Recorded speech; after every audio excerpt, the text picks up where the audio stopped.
Good morning. If you could find your seats, we are going to get started. Please find your seats.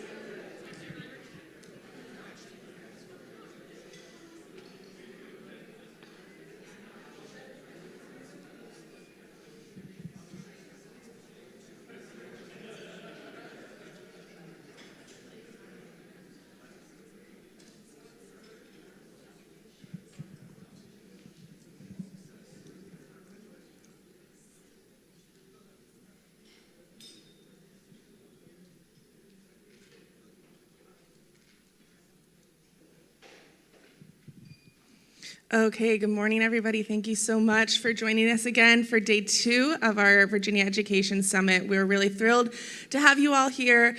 We loved the conversations from yesterday. I felt like they were very valuable, and I hope that they were, just as thought-provoking and challenging as they were for us. We love to make everyone, help everyone think outside the box and, be exposed to some new ideas, and I hope that you felt that that was the case yesterday. Today we have 3 sessions, so we are going to start off with a discussion on assessment and accountability. We have a conversation on campus free speech and expression right after this, and then we will close out with a conversation on post-secondary funding. Really excited for this morning's panel. To kick us off, however, I am going to have Senator Lucas give some welcome remarks. So, Senator Lucas, if you want to join me up here for some welcome remarks. Thank you. Good morning, Julie. Thank you. Well, good morning, everyone, and welcome to the second day of the 2022 Virginia Education Summit. I found yesterday's discussion to be a success, and I hope my colleagues in the legislature did as well. I want to thank everyone who made the time to join us for these discussions, and I welcome any new legislators joining us for the second day of the summit. As we heard in yesterday's session, the pandemic has caused substantial disruptions and challenges across the education continuum.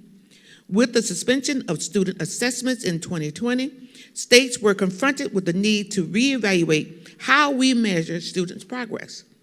The severity of the pandemic impact on students is most evident with the several months of learning loss since its onset, as well as exacerbating present academic achievements. Today's conversation will provide the opportunity to discuss current assessment systems, the achievement gaps that exist in the K-12 continuum, and how we as legislators can work to ensure equitable learning recovery.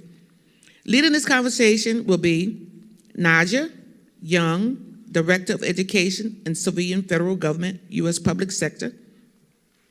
Ms. Young will introduce our conversation and our panelists. Ms. Young, thank you for joining us. The floor is now yours.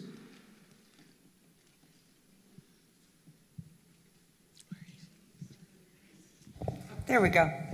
Thank you, Senator Lucas. Appreciate the remarks. And thank you to the Hunt Institute and Javed Siddiqui and staff for a really compelling day yesterday of good conversation. I think much of what we heard and discussed is going to lead into this conversation very nicely this morning. So let me introduce our panelists. We have to my left, Rashard Wright, who is the Chief of Staff at Newport News Public Schools. Prior to that, also Chief of Schools in Virginia Beach and a former principal in Hampton City Schools. Thank you so much for being with us to bring that district voice and that local school voice.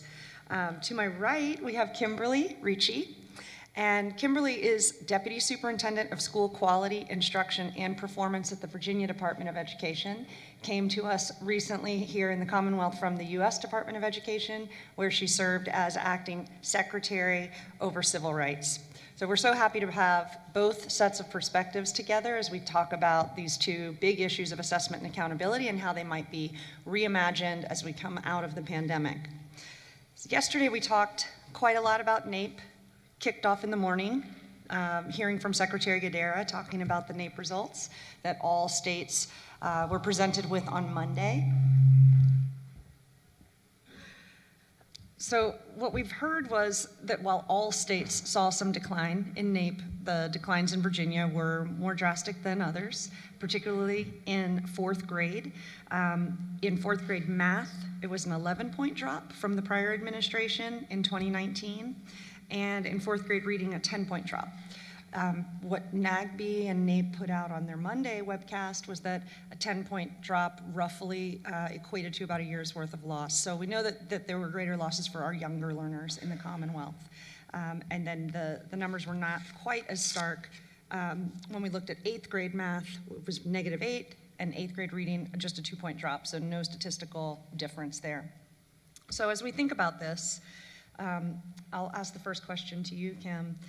How does VDOE contend with this data, and how do you approach these declines, particularly with the lens of supporting students in an attempt to get them back on track? Well, thank you so much for the question, Nadja, and hello, everyone. It's so good to be here with you this morning.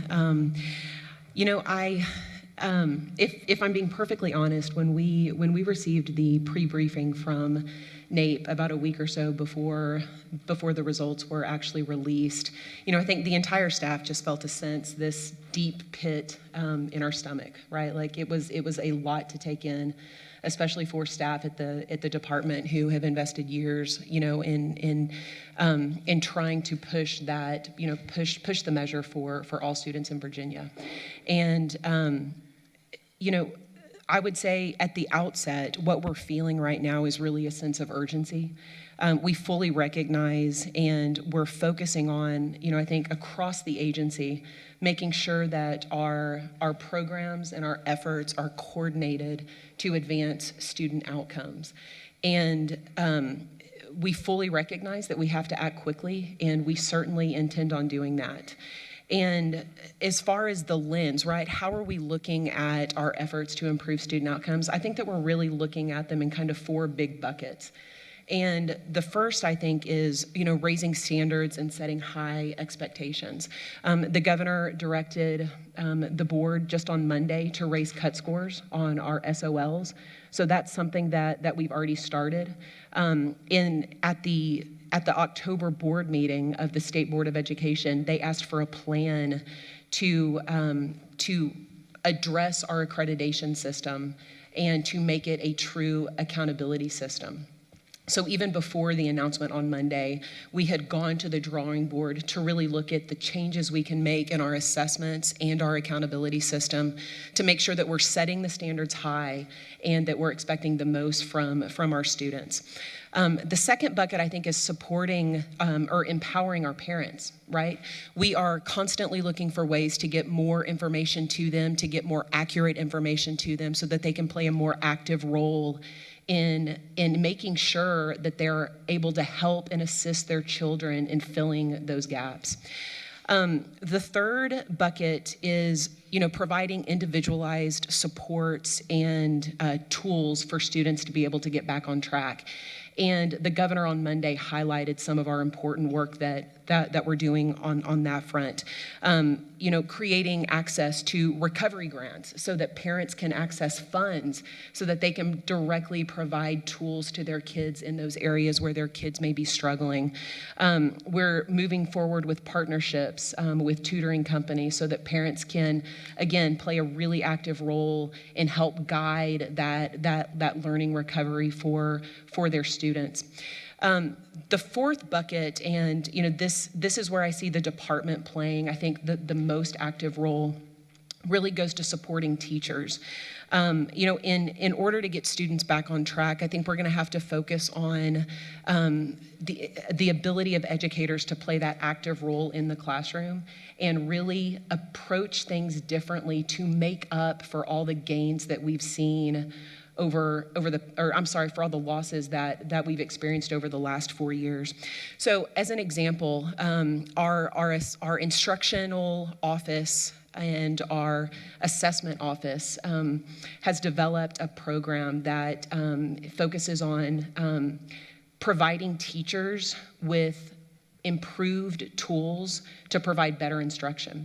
So every student, when they take an SOL assessment, that teacher gets a score back on how a particular student is performing. So let's say I'm a 5th grade teacher and I have a student that's performing at a 4th grade level. What we're doing through our Bridging Standards program is we are giving that 5th grade teacher bridged standards so that they know how to get that student from the 4th grade to the 5th grade level. And part of that bridging standards guidance that we're providing teachers also includes instructional strategies. So they not only know how to get that student to the 5th grade level, but they know they know and they have access to the various instructional resources to support getting that student to the 5th grade level. So as far as supporting teachers, I think that's at the heart of where we need to go and what we need to be doing. And so, there are several initiatives within the department that are focusing on data right now. And part of that, right, is not only making good data available, but making sure that teachers have the tools to know how to use that data. And so we're really attacking that on both fronts. Outstanding. Yeah, it sounds like a very comprehensive approach with all stakeholders in mind, Yes. which is wonderful. So speaking of stakeholders, Richard, you have the floor, and you have a wonderful audience in front of you with all of the key policymakers in Virginia. What would you like to say to help all of these important leaders hear your perspective about the programs and the policies that they might explore in the next legislative session to help ensure that student learning is effectively and appropriately assessed, first of all, and then secondly, that those results can be properly used to drive improvements in Virginia's education system? Thank you, Naja, and good morning. And thank you, Kimberly, across the room. Looking forward to partnering with you. Wanted to also acknowledge Delegate Simon, who's a former Newport News School Board member who had a part in hiring me. So thank you. Thank you so much. Good job. Want to thank all of you here in the room because you don't have an easy job. And regardless of partisanship, the true common denominator is that we all love children. Wouldn't we agree? And we want children in Virginia to be and beyond to be successful. So, difficult conversation, but there are some exemplars that are already in place that you all have made sure that we have here in Virginia, and I think that SB 1357 is a great example. Last year, making sure that there's a through-line assessment approach, and what I mean by that is a growth model was implemented prior to our more recent conversations that lift up NAEP and lift up the need, for higher standards, and what SB 1357 did post-pandemic is it allowed district-level leaders to allow teachers to be the education demand impact individual. And what I mean is by focusing on growth in the fall last year, in preparation for SOLs, district leaders, they were able to have a clear measure post-pandemic, where did our students sit? And what was that negative impact by them being out during the pandemic? So you were able to, and our teachers and our principals and through our PLCs, we were able to break down a report by question, by strand, based on our curriculum and our standards to find out where Richard needed to perform in order to pass the SOL. So SB 1357 played a major role in preparing us last year, and of course we need to talk about where we are now. Another great exemplar, and thank you for this, is the Virginia Literacy Act. It was passed in January. I'm going to talk a little bit more because I agree with Kimberly. What are we doing to support our teachers? But the Literacy Act is a very clear roadmap to making sure that starting as early as pre-K, that our students can read. And not only do they learn how to read, and then they start to read to learn. But inside that act, we have a lot of teacher training. There's a focus on their endorsements, and I'll mention that here in a second. There's a focus on a literacy plan per school division. There should be a very clear literacy plan to make sure that our students are readers and ultimately that they enjoy reading. All of this impacts assessment. These are the things that we have to do before we assess kids. Also, ensuring that there's deep implementation and intervention at a very early age, and that's where the parent piece comes in. I would mention that if it's about a true accountability or assessment model, we also need to provide time through policy and programs for there to be a clear understanding of what's expected in Virginia school divisions. As we know, it takes time to do that, and that starts at the school board level, it's also at the division cabinet level, it's with our principals, it's with our aspiring leaders. We have to have time to understand what's expected. So I mentioned two efforts that already represent what I'd like to continue to ask of all of you as a division level stakeholder. Examples like SB 1357, examples like the literacy plan. I want to talk a little bit about family engagement. I agree, parents must be our partners, but they also have to know how. And they have to know how based on where they are, based on their family dynamics. I believe that every parent, no matter where they live and no matter where they're from, they want what's best for their child. And they're giving us the best that they have every day. But making those connections in the community and also making an end line so that parents understand prior to the SOL, prior to NAEP, what is their role in understanding assessment and how their students are learning every day? And that means a definition of what does formative assessment look like and also what does summative assessment look like? And what does that mean for your child? Also couple that with what is your child interested in? I mean, as a father of a son that went to Virginia Tech and only stayed 1 year, that's now in the Silicon Valley making more money than me, I understand that 2 to 4 year was so incredibly key. Passed advance on all of his SOLs, went to the governor's school, went to Virginia Tech. But as a father, I needed to understand the interests of my child. So the parent partnership piece, which Kimberly mentioned, is so critical. So when we think about policy and we think about programs, how do we engage parents? And also, how do we put measures around that? The last piece I'll say is very similar to what I just mentioned, is career pathways, right? So investing in career pathways and ensuring that we're asking young people, what do you want to do?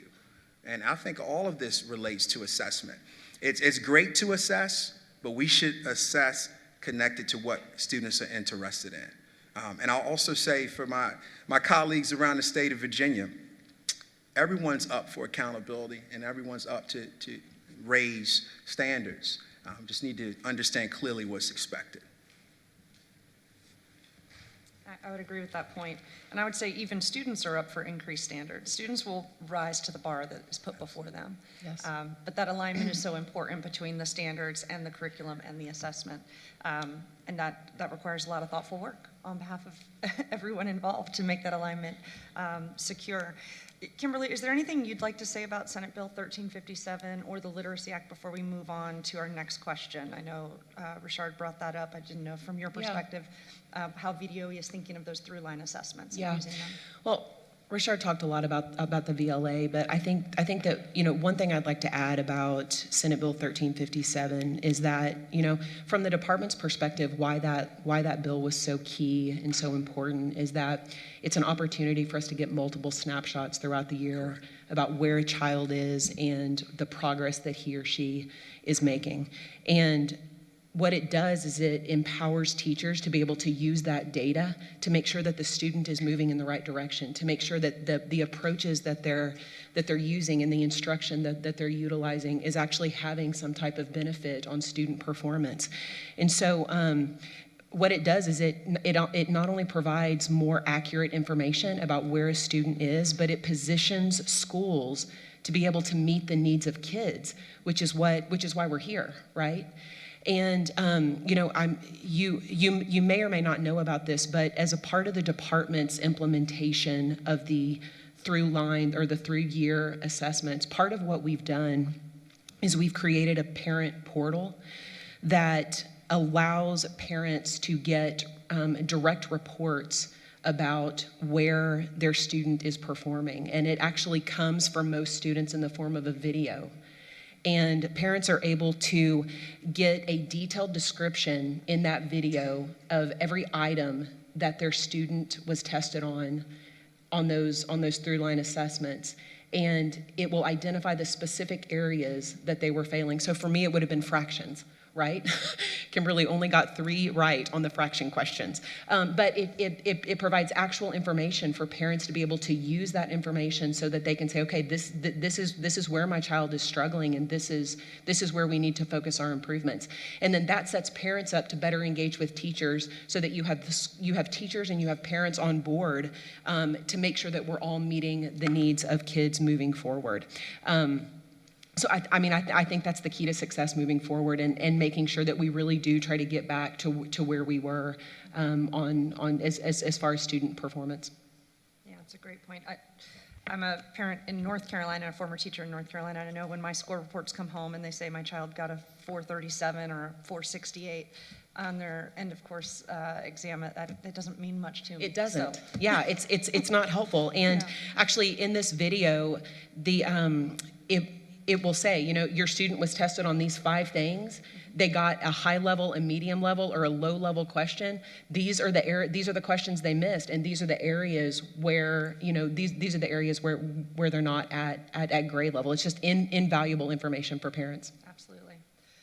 What I expect that will then yield you, however, is a lot more questions and incoming communication from parents at Sure. the school level or district division level, or maybe even at the state level. So I'm going to ask one more question around communication with families to you both, and then we'll open it up to the audience for their questions. But this is sort of a new level of expectation for educators to be communicating with parents even more. As you empower parents more questions come in. It's going to be beyond maybe the typical student-teacher conference that happens at periodic times and regular push communications going out to parents. So when you think about that increased community engagement and family engagement, what kind of support will be needed for teachers to be able to be ready to take on that extra demand coming from parents?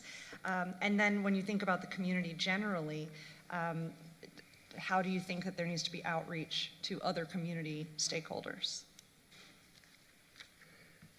So we have to continue to invest beyond Title I. So there's a Title I position, parent engagement specialist, which is acknowledged in our standards of quality. And what we've done in Newport News, for instance, we've made it a priority by way of an RFP, to ensure that there's a parent engagement specialist in all of our schools. And guess what?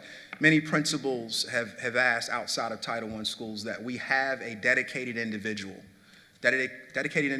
that's obviously responsible for planning programs outside of the school day. They're responsible for engaging families. They're also responsible for assisting that teacher in engaging families. And I think that should be a position that's in all of our schools, in all of our cities, all of our counties in the state of Virginia, having a dedicated person, right? So how do you show that it's important? You have a person that does that all day. That's all they think about.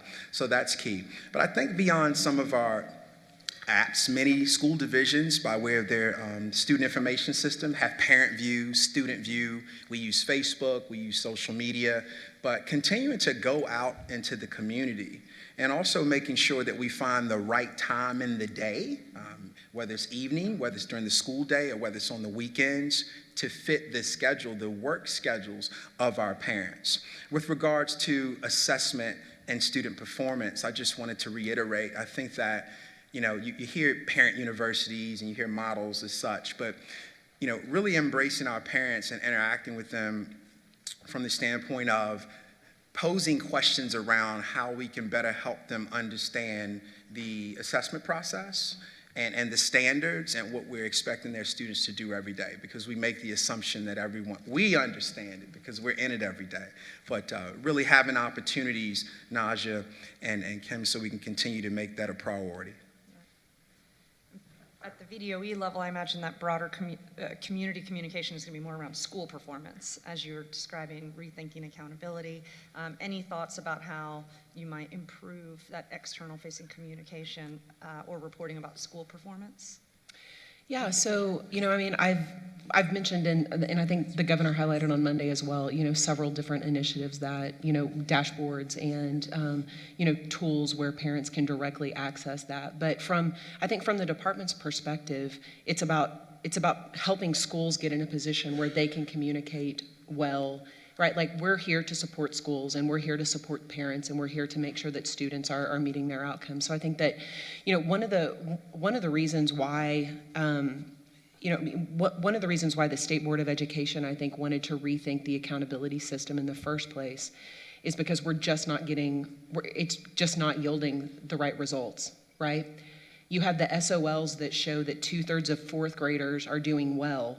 And then you have NAEP scores that show that only 32% of fourth graders are scoring at proficient level in reading, and then just 31 at math. So, you're looking at a 20-point difference between where the SOLs say we are and where NAEP says we are, right? So our accreditation system is not communicating that. It's not communicating that urgency to schools or to parents, right? And so I think that, that is what's driving, our effort to kind of re-examine accreditation and make sure that it is, make sure that it is clear, make sure that it is accurate, make sure that it is transparent and that it's based on objective and concise outcomes so that when you pick up an accountability or an accreditation score of a school, you know exactly why they scored, right? And there's not that huge difference between what's being reported and how students actually performed in the system.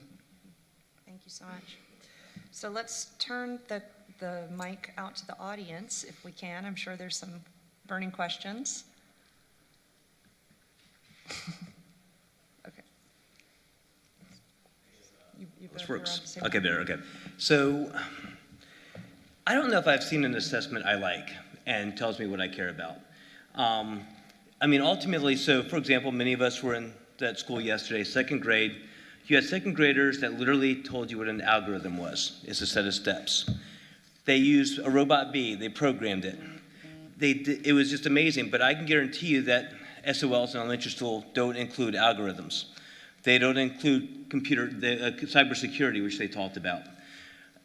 If you were king or queen for a day, because we know we have to have some type of accountability, right? We can't say we don't care. And if you had all the technology that you needed, what would the right and fair assessment look like that would drive what we really want our students to be today and what the workforce is looking for? Because clearly we want something today, but we're testing them on the 1990s model, but expecting the schools to turn me out something else I wasn't getting in 1990, right? So what would that model look like today? What's the ultimate if you could have it?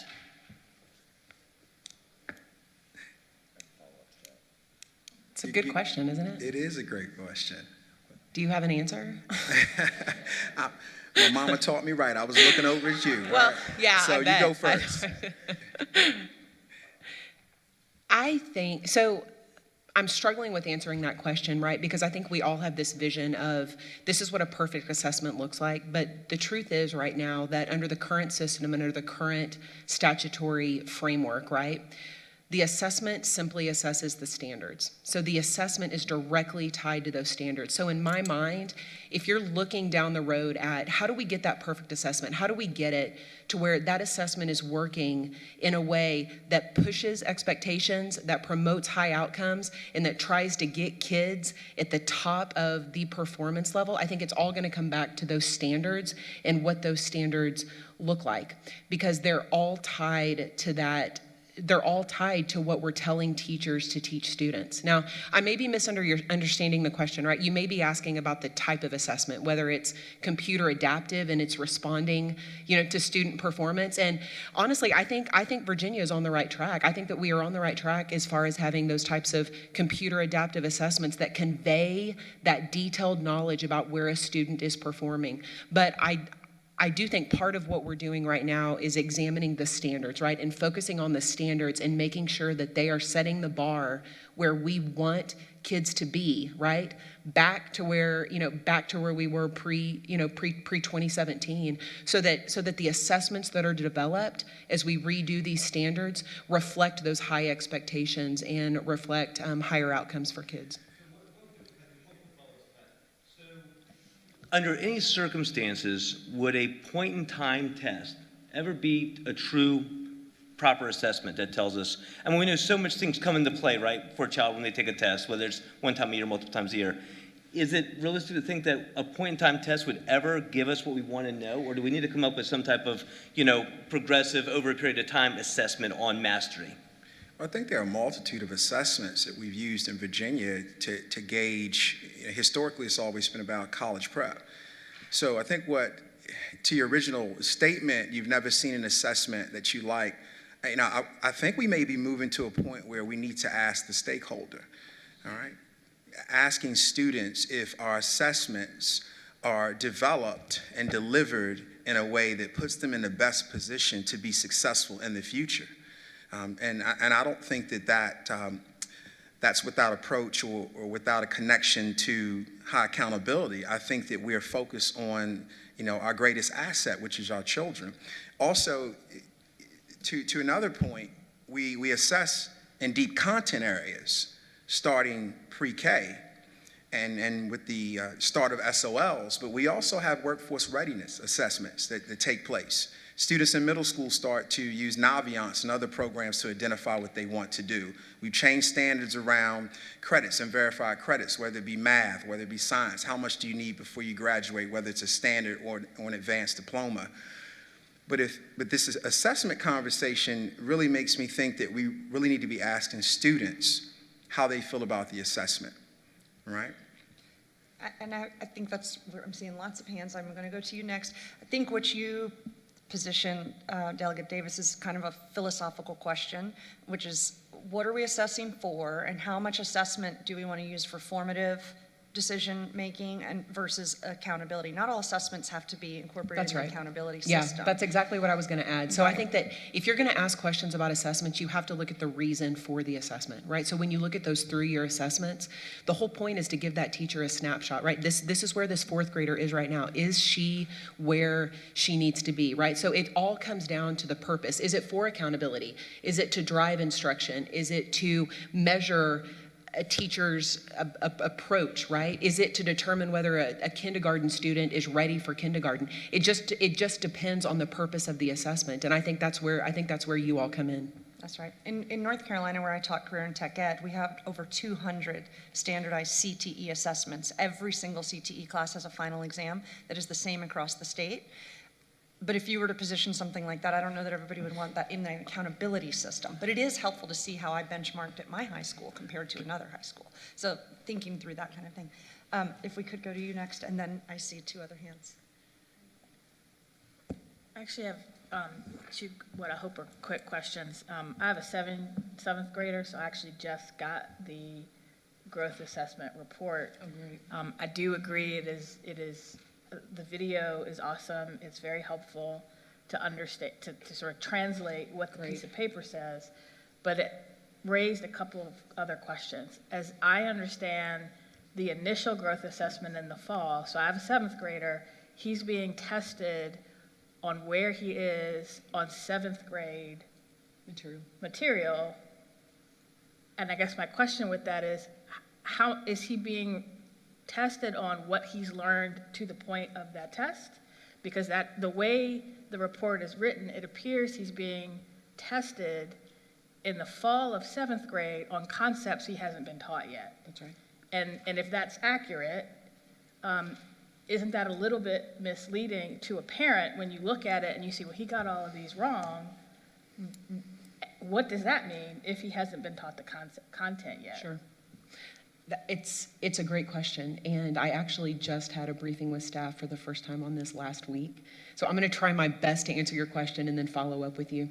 So my understanding is that the department's interpretation of the statutory language was that last year, so this would have been fall of 21, that fall assessment was based on the previous year's content, right? So it was looking back. It was retrospective, right? So it was to see what your child had been taught the previous year.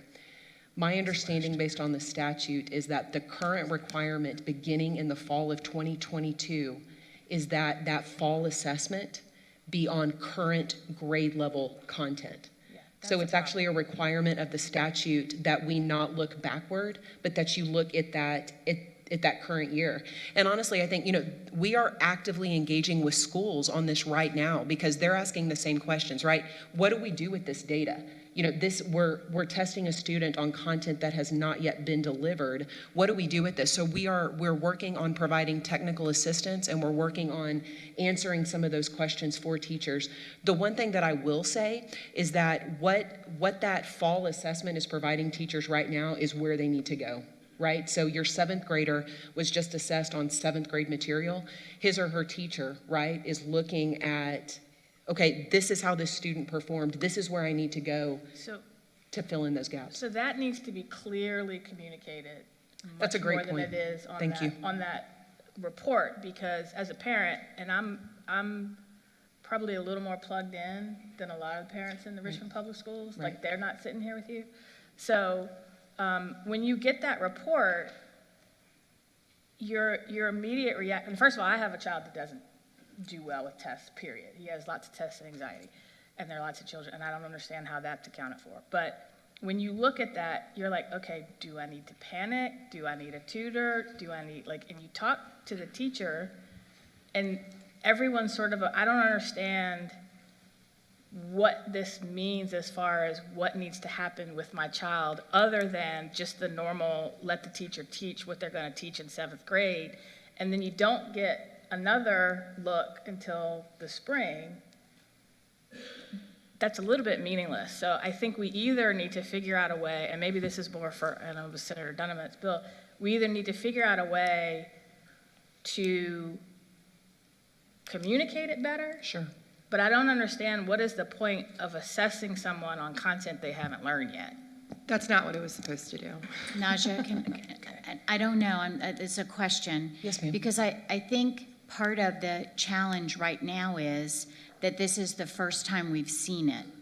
But if you have continuity of measurement every year, if you'd had an end of the year measurement you could have looked at last year, it might have answered the questions that you are looking at.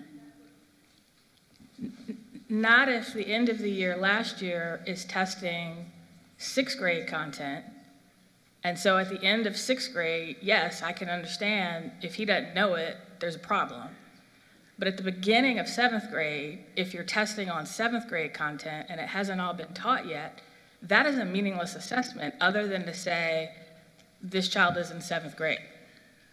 And so, and I think we'll leave this to the department to sort out, but I think the idea is that maybe that the test in the beginning of the 7th year is more for the teachers to Yes. figure out how to go That's right. forward. That's right. And the test at the end of the school year, which you'll get this year, is a measure of how your kid is moving, but And it's that not. needs to be clearly communicated to the parent, because I will tell you as a parent of a child that struggles in some subjects, when I get that and I read the report and I read the video and I go to the website that says, here are resources for your child, all I see is there are questions that he got wrong.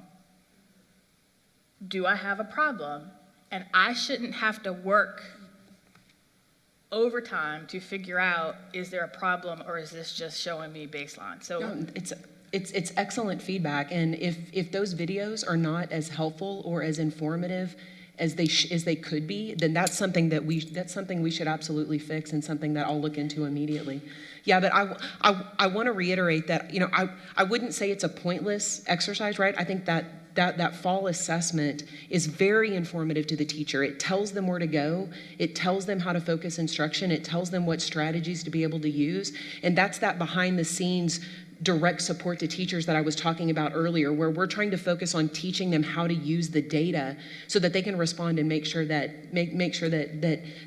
your child is making that progress, and that at the winter assessment, right, Yes. that progress has been made, and then at the spring assessment that teacher has succeeded in getting that student to where he or she needs to be. And And to that was just a quick follow-up. There are 3 assessments. That's right. It's not just 2, because you want to have an opportunity at the end of that first semester to figure out what you need to do to get to the end point. Or am I using the right tools for that child?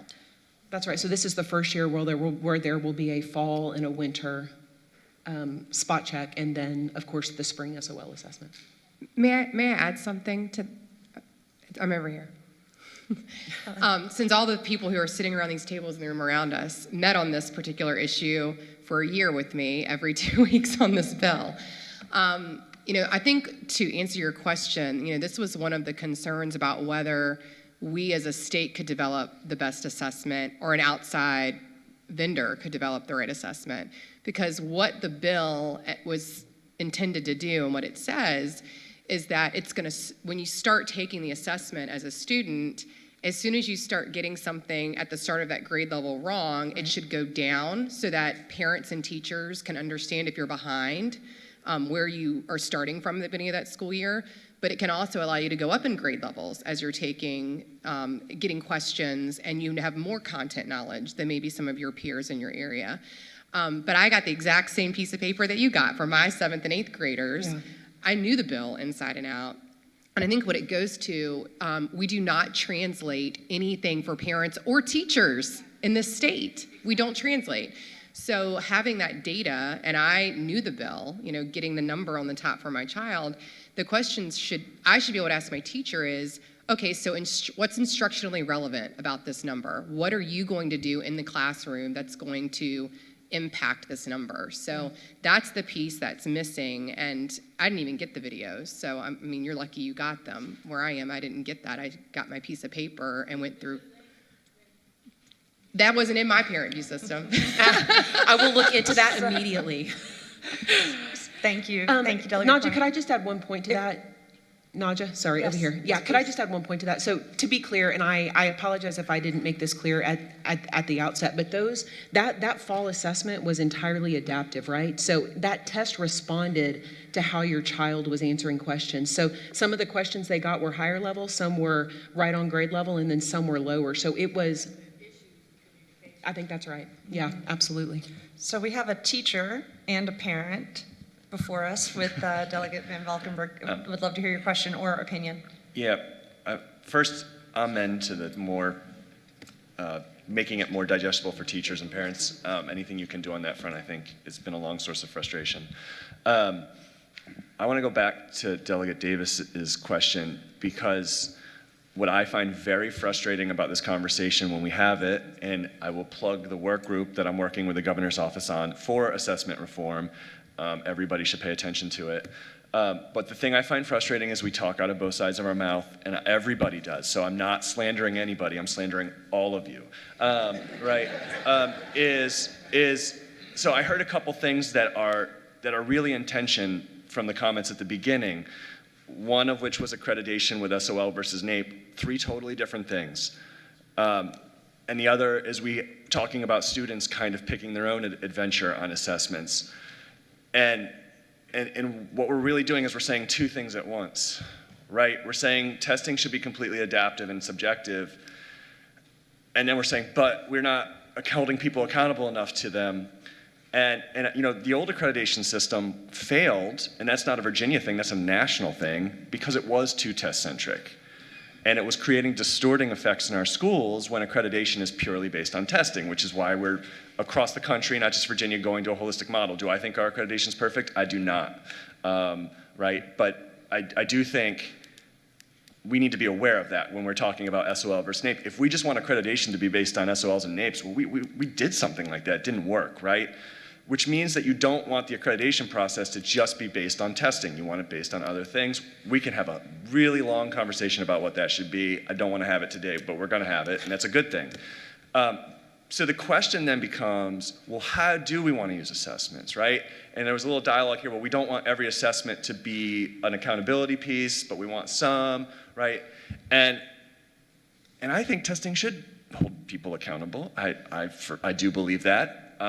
I think part of the problem we have is that when we talk about accountability, once again, we're talking out both sides of our mouths, because we're saying we want high stakes accountability, but then we're saying we want to go the other direction, and then we do neither. And the high stakes accountability doesn't work because it's not high stakes for everybody. It's high stakes for some groups, and it's no stakes for other groups. A kid who is not motivated to do well in school knows that they're going to be able to take the U.S. history SOL like 10 freaking times because the school needs them to pass it. And there's no accountability on the student at all. And one of the things I put in that bill that got turned into the work group was you had to make that SOL a percentage of their grade so that they had some skin in the game, right? And so I guess that's a long preamble to follow up on Delegate Davis's question, which is to say, give me a defined sense of what you think testing should be in accountability and how we should hold everybody accountable. Because if we continue to talk out of both sides of our mouth, we get the muddle that we always get. It never works. We swing between too little testing, too much testing, too little testing. I mean, just in the last 2 years, there's been a whiplash. From 2 years ago, we were killing bills that were trying to go to the SOL minimum that both parties wanted, and now we're going the opposite way. And so, what is the perfect accountability system for tests that isn't encroaching on accreditation where we know it fails?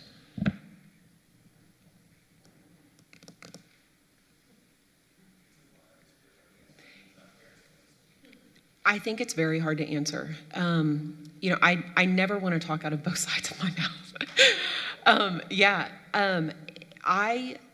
I am a firm believer in a strong accountability system, and I think it has to be accurate, and I think it has to be clear, and I think it has to convey how kids are actually performing. And the only way it can do that is if it's based on tests that are honest and valid and reliable. You guys are the decision makers. You all will decide at what grade levels you want to test kids and how those tests, right, will be considered, whether it's for accountability purposes or whether it's to drive instruction of students. But an accountability system doesn't mean anything to anybody if it's not meaningful. If it doesn't convey how our schools are actually performing. And I think that the current accreditation system does not. And I think there's a lot of reasons for that, right? And so to answer your question, I think that in my mind, an accountability system has to be meaningful to the student. It has to be based on real outcomes. It has to define student achievement very clearly, right? And that goes back to the quality of those assessments. I think that it has to differentiate among schools. So it can't be like the current accreditation system, right? Where 87% of schools were all at the same level, regardless of how they were actually performing against kids. And I think that it has to enable the State Department of Education to provide meaningful support to those schools that are performing at the bottom, right? So it needs to be based on clear and concise data, student performance data, that allows us to say, okay, these are truly our bottom performing schools, and this is where we're gonna target. This is where we're gonna put our resources and our investment so that we make sure that we get those schools back up to where they're performing strong. I see two hands up. We'll go to you both side by side. Go ahead. I just wanted to say I really agree with the support for teachers that you mentioned, the family engagement that you mentioned, but I have to question the idea of raising cut scores. I don't really understand how that's helpful. I feel that in Virginia we've spent a lot of time making sure our assessments have growth models. I think that we've been working with families and parents to make sure testing is acceptable to them. And what I'm really worried about is I feel we're at this tipping point where we have so many families out there that don't like testing at all. But yet I think most of us in this room are dedicated to accountability and assessment and data, but we have to be careful not to seem to be too harsh on our kids. I mean, this really, we need to test smarter, not harder. And so I just don't understand how raising cut scores is helpful. If you use this bar, then you're constantly trying to get kids over a bar instead of growth models that show how they do year to year. Yeah, I think that's a great question and a great point. And it's something I would love to talk to you more about. The truth is that based on the data that was released on Monday, right, that showed that Virginia has some of the lowest proficiency scores in the country. That means we've said right here, fifth grader, this is what passing fifth grade means when it should be up here. That's why you see that distinct, and I understand that the NAEP and the SOLs are different assessments, and I understand the differences between the two, but at the end of the day, they're both a measure of some type of proficiency. So based on the SOL, you have a report that says that 2/3 of fourth graders are performing at the proficient level, when we now know from NAEP that that's not the case. So I think the concern is that you have to use that cut score in a manner that pushes quality instruction and positions schools to teach to here as opposed to down here. That's what that cut score accomplishes. And I would.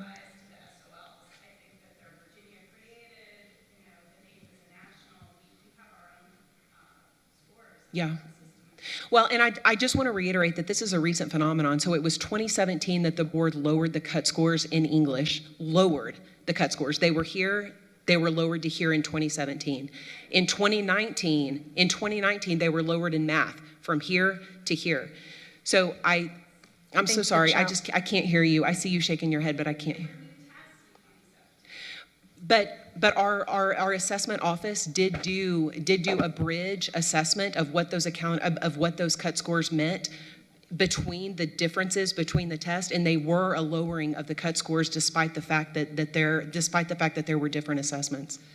I think the challenge when thinking about resetting standards or cut scores is really doing that alignment measure that you said across tests, but also to college readiness. So also looking to College Board and SAT, and then looking at percentages of students that are needing remediation when they go to college, because if we graduate students and then they need remedial coursework in college, we know that they're less likely to persist. They're more likely to drop out, particularly first generation college students that are taking out loans to do this work if they're spending a good portion of that first semester or first year retaking high school courses. So I think that's kind of probably the goal, to raising those cut scores. At least in other states where I'm seeing it done, that's what they're looking at. Senator Donovan, I see you had your hand up, and then I want to go back to you as well. Did you have a follow-up question? I'm so sorry. Thank you, Senator. Well, I think that everyone in the room agrees about accountability. And I think in different professions, you have accountability in order to keep your job, period. But I think the question is how we're going to get there when that accountability measure is used against the students that do not do well in tests, and is used against teachers when their students don't do well. Yesterday, we had a very good conversation with the superintendent of Roanoke Public Schools, and he has instilled a culture within his team where he talks about inspire, empower. And I think those are the words that we have to refer when we are going to talk about measurements more than accountability. Because you will not be surprised to see that there is a correlation in between those results with the socio-economical issues that we have in society. So for example, the district that I represent, a one-bedroom apartment costs $2,000. One bedroom, one bathroom. A townhouse, 3-bedroom, 1 bathroom, it's in the $400,000.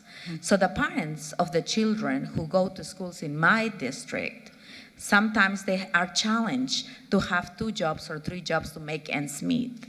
Do that mean that they don't care about their children? No. It's just that those go together. And we need to find a way to empower those parents to participate in their children's life. But to do that, we're going to have to work with other departments outside of the Department of Education so those parents could participate in the children's life.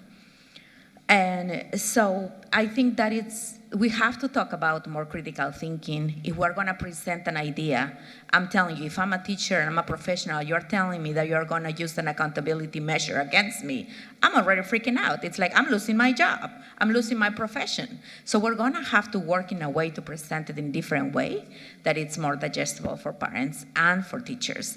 And on the outreach part, also when these new assessments are presented to parents, we also need to be mindful of the diversity of our Commonwealth. If it's challenging for Senator McClellan, could you imagine how challenging it is for a parent who does not speak the language, or it's just acculturating to this culture? So we have to go out of our way also to bring those parents along with other parents so we can help their children succeed as well. And I would like to give kudos to the superintendent of Newport News for going to the community and find those parents that are, because when you receive a letter, when you receive an email, yes, we all have parent view dashboards, but the reality is that when you look at the percentages of any program that it's available to parents, and you see the amount of parents that are participating, it's not even 25%. So I think that as a Commonwealth, we have to do better to get to the community in order to get these parents to participate and get the information to them in the language that they prefer.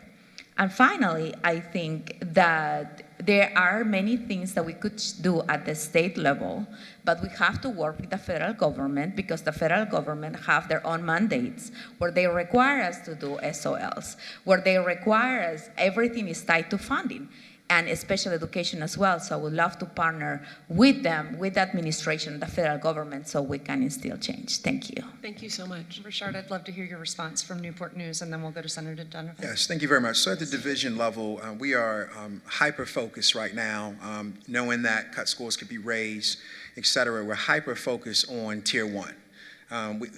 Great deal of money has been spent in many school divisions for Tier 2 and Tier 3 supports over the years to try to catch our students up, to try to intervene and provide remediation. What we're finding, which does not couple well with the teacher shortage, we have to invest more in our teachers that are in the classroom. Planning time is so essential. And we've also found that providing an additional stipend or having the funding to pay our teachers doesn't necessarily entice them as much because they don't have the time. So we're looking at ways to really focus on time and planning, which truly relates to the conversation we were having about the inline growth assessment, which provides a detailed report by question. And to your point, Kim, you were spot on. Test in the fall, you test in the winter. It lets us know where our students are, and we're able to look in the curriculum and look in pacing and make the adjustments in preparation for the spring test. But again, policymakers, we really have to focus on incentives for teachers to provide them time, also to continue to make sure teachers are prepared, because again, if the cut scores raised, we have to make sure that our teachers are prepared to make sure that our students can be successful in the spring. So we're wrapping our arms around our teachers. We're doing all that we can because it's true. What we found is it's truly a Tier 1 challenge. When you unpack the standards, which we expect all of our teachers to do in their PLCs, when we're using common assessments and weekly assessments, it's our teachers that are working with assistant principals and principals to gauge where Herb may be after that fall and winter assessment. What can we do to make sure that they're prepared for those changes? We can have the conversation, but it's our teachers that we have to support. If it's that middle school math, it's probability and statistics, patterns, functions, algebra, number sense, computation, estimation, breaking that down so students can be successful. If we raise that cut score, which, hey, if that's going to happen, we'll be prepared for it. But what are we doing to ensure that teachers at the Tier 1 level have the support that they need so that they can do what they love, which is to teach? And students will rise to the occasion if our teachers have the time to plan, build a quality assessment, and I know you would agree that that's going to meet the needs of students. Yeah. And it happens in many of our divisions across the state. Yeah. Even in school divisions of poverty, and we have schools like that in Newport News. Because we protect our teachers in Tier 1, they get it done. So I'm sorry, Naja, No. You gave me that look. No. The floor is yours. Okay. Did you get to I think I say did. Yeah, I'm everything good. you wanted to say? Okay. We're rounding the bend. We have a couple of minutes left. I'll take one last question from Senator Donovan, and then we'll give you final words. Thank you so much. I just, Deputy Superintendent, I wanted to ask, I was intrigued yesterday when the Secretary said, and I don't know what best practices are, best models are, but when she differentiated accreditation from accountability. And I think when she said that, it was kind of an epiphany to me because the problem has always been that these SOLs are so scary because they're tied to retribution and punishment instead of using accountability and measurements as opportunity. Right. And so, that really, I really think there's a conversation to be had here where the teachers, the parents, the school administration is on the same team of identifying gaps that we can improve, and that's accountability. And accreditation is different, and people should be encouraged to be finding every opportunity in accountability. But right now, it's it's mingled with, a lot of negatives. And so is that something that you're looking at? Because I think that would be incredibly refreshing for Virginia. And could you educate us a little bit more about those best models and practices? Yeah, thank you so much for that question. I'm new to the Department of Education. I just started at the beginning of September, and I've worked in several other states. I've worked on, accountability systems in, 4 different states. And even as someone who has spent the majority of their professional career working in accountability and accreditation, it took me a week to figure out how Virginia's accreditation system worked. It is just very difficult to understand. There are components within components within components, and just layers of calculations for each of the 9 indicators in Virginia's accreditation system. So even as someone who does this for a living, it was very difficult to parse out. And one of the first conversations I had with Superintendent Balo was, why, I don't understand. Am I understanding this? Is Virginia's accreditation system really its accountability system? And of course, it turns out that it is. And most of my work has been in Oklahoma, and so that's my basis for comparison here. But Virginia is the only state I know where accreditation means accountability. So in most other states, you all as policymakers and as legislators, right, you decide and you put into code the statutory requirements that schools are going to have to meet, right? Whether it's fire drills, whether it's having emergency exits, whether it's making sure that they have highly qualified gifted education teachers, or they're offering gifted education programs, everything from, just every legal requirement that you have put into code is typically what comprises an accreditation system. So in most states, when a state board of education issues an accreditation determination, it's nothing more than saying this school district has complied with every legal requirement that's in code. So they're doing fire drills, they're doing tornado drills, they have safety seminars, they have a defibrillator in the hallway. Just those basic legal requirements that are in code and in rules. And in most states, that's all that consists of accreditation. So most states have an accreditation that's nothing more than a legal checklist, right? This is everything that you should be doing. And then they have a separate accountability system that accomplishes what you just highlighted, right? It's purely focused on student performance. It's focused on student outcomes. It allows the department to clearly differentiate and identify the lowest performing schools and say, okay, we're going to target this, right?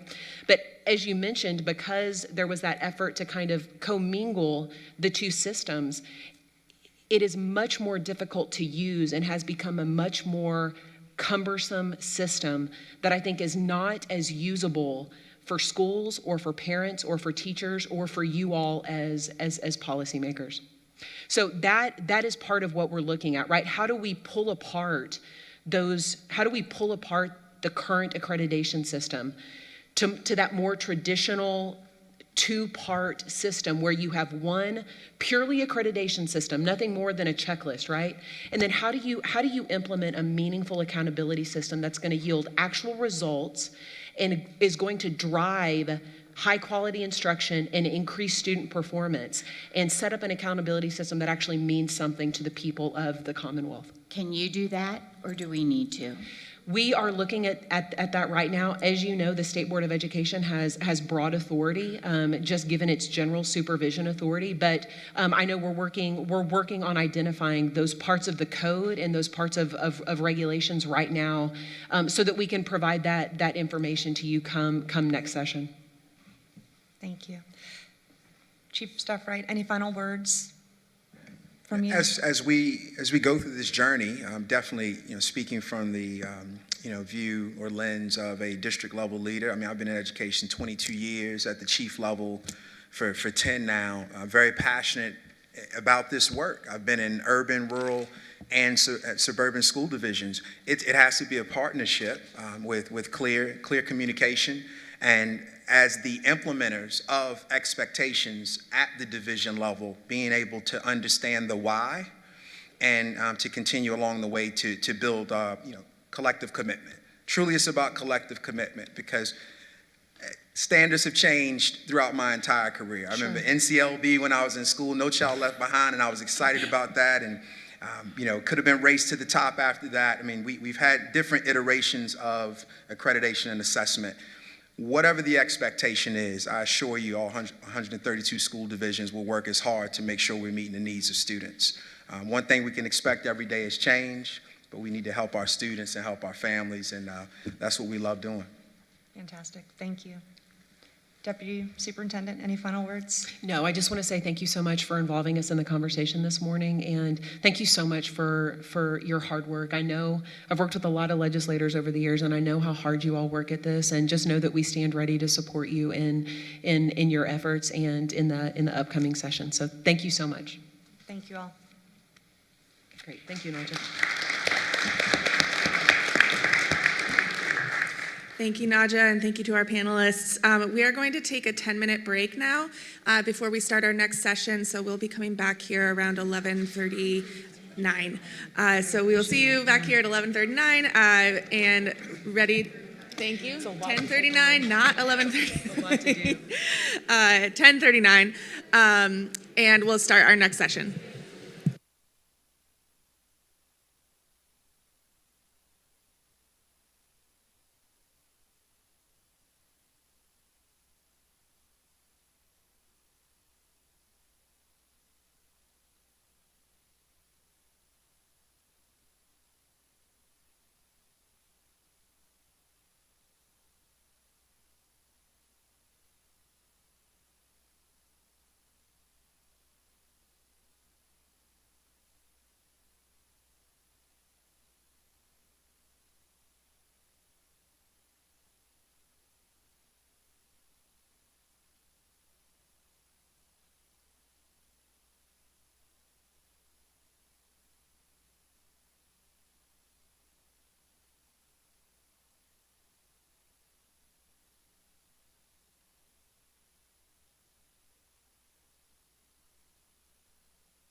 that means it's on.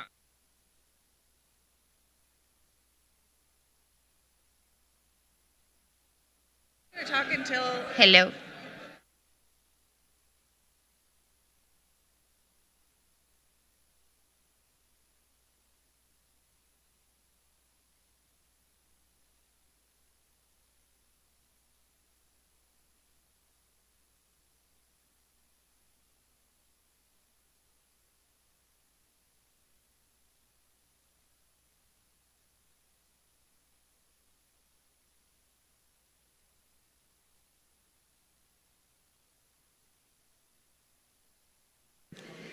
Okay, we are going to get started. Please find your seat.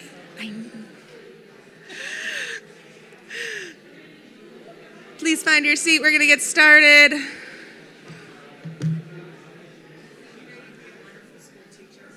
I was a middle school teacher. Were you really? I see it.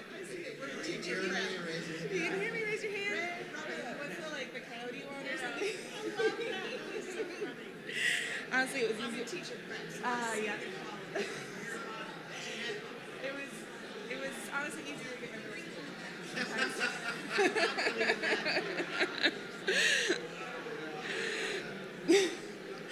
Okay, we are going to get started. Please find your seat. Would like to keep us on track as much as possible, and we have a really great panel lined up with a number of really wonderful teachers. Wonderful panelists.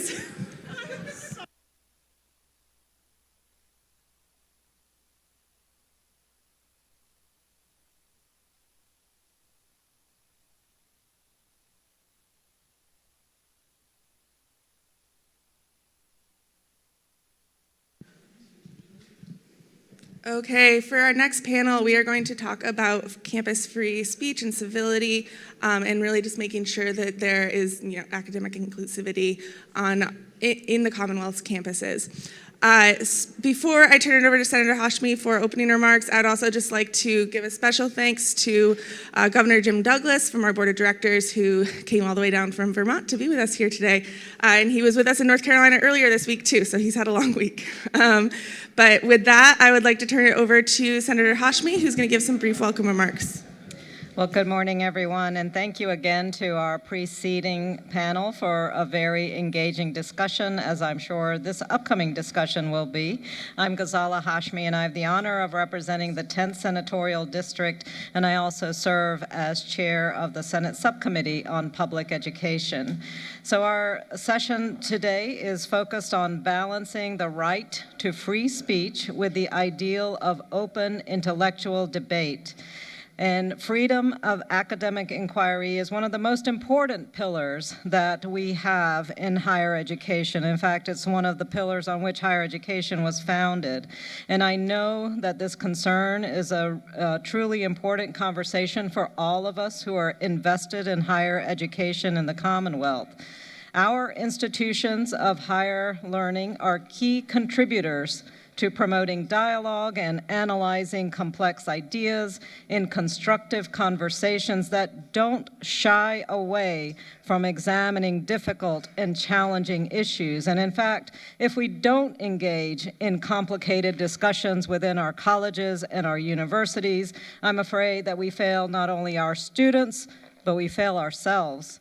And so it's within our college classrooms and through co-curricular learning opportunities that we teach students how to engage in constructive and honest analysis of our society, our culture, histories, and ourselves.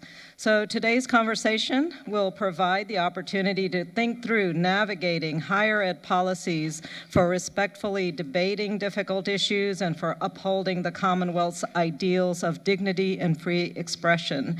And leading this conversation is Farnaz Farkish Thompson, a partner at McGuire Woods, and I am delighted to turn the floor over to Ms. Thompson.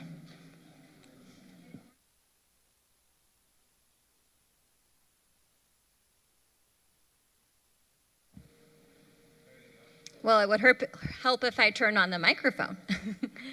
Good morning. My name is Farnaz Farkish Thompson. As an immigrant from Iran, I truly appreciate the First Amendment to the United States Constitution. The Iranian government detained my father once, briefly, because they thought that he had criticized the government, and he was released when they realized they had the wrong person. But other countries simply do not tolerate speech or free speech, including criticisms of the government. The United States is unique in its approach in protecting most speech, including what we colloquially refer to as hate speech. Of course, there are some categories of speech that are not protected under the First Amendment, such as true threats, defamation, and fighting words. But aside from these categories, the First Amendment prohibits the government from suppressing free speech because the marketplace of ideas and more speech is the remedy to intolerance, incivility, and hate speech. There is a cost, however, to free speech. In 1992, the Supreme Court of the United States decided a case called Forsyth County versus Nationalist Movement and really considered whether the government may charge more with respect to security costs for a speaker that would be controversial, and they decided that no, the government cannot. So Forsyth County was not permitted to charge more for a permit for a march by the Nationalist Movement to cover the security costs. And the Nationalist Movement was a horrific supremacist group, and their speech should be condemned. But the security costs could not be required to be covered by the Nationalist Movement themselves. College campuses, which serve as a public square, have grappled with the same issue of the cost for free speech in the past few years. In February of 2017, we saw my alma mater, the University of California at Berkeley, really go up in flames when violent protests erupted as a result of a controversial speaker. And then in 2018, when I was working, or actually in August of 2017, when I was working at the University of Virginia as in-house counsel, we saw the horrific white supremacist march that occurred on grounds. 1 year later, in 2018, the Virginia General Assembly wisely enacted a statute to bring greater transparency to free speech policies.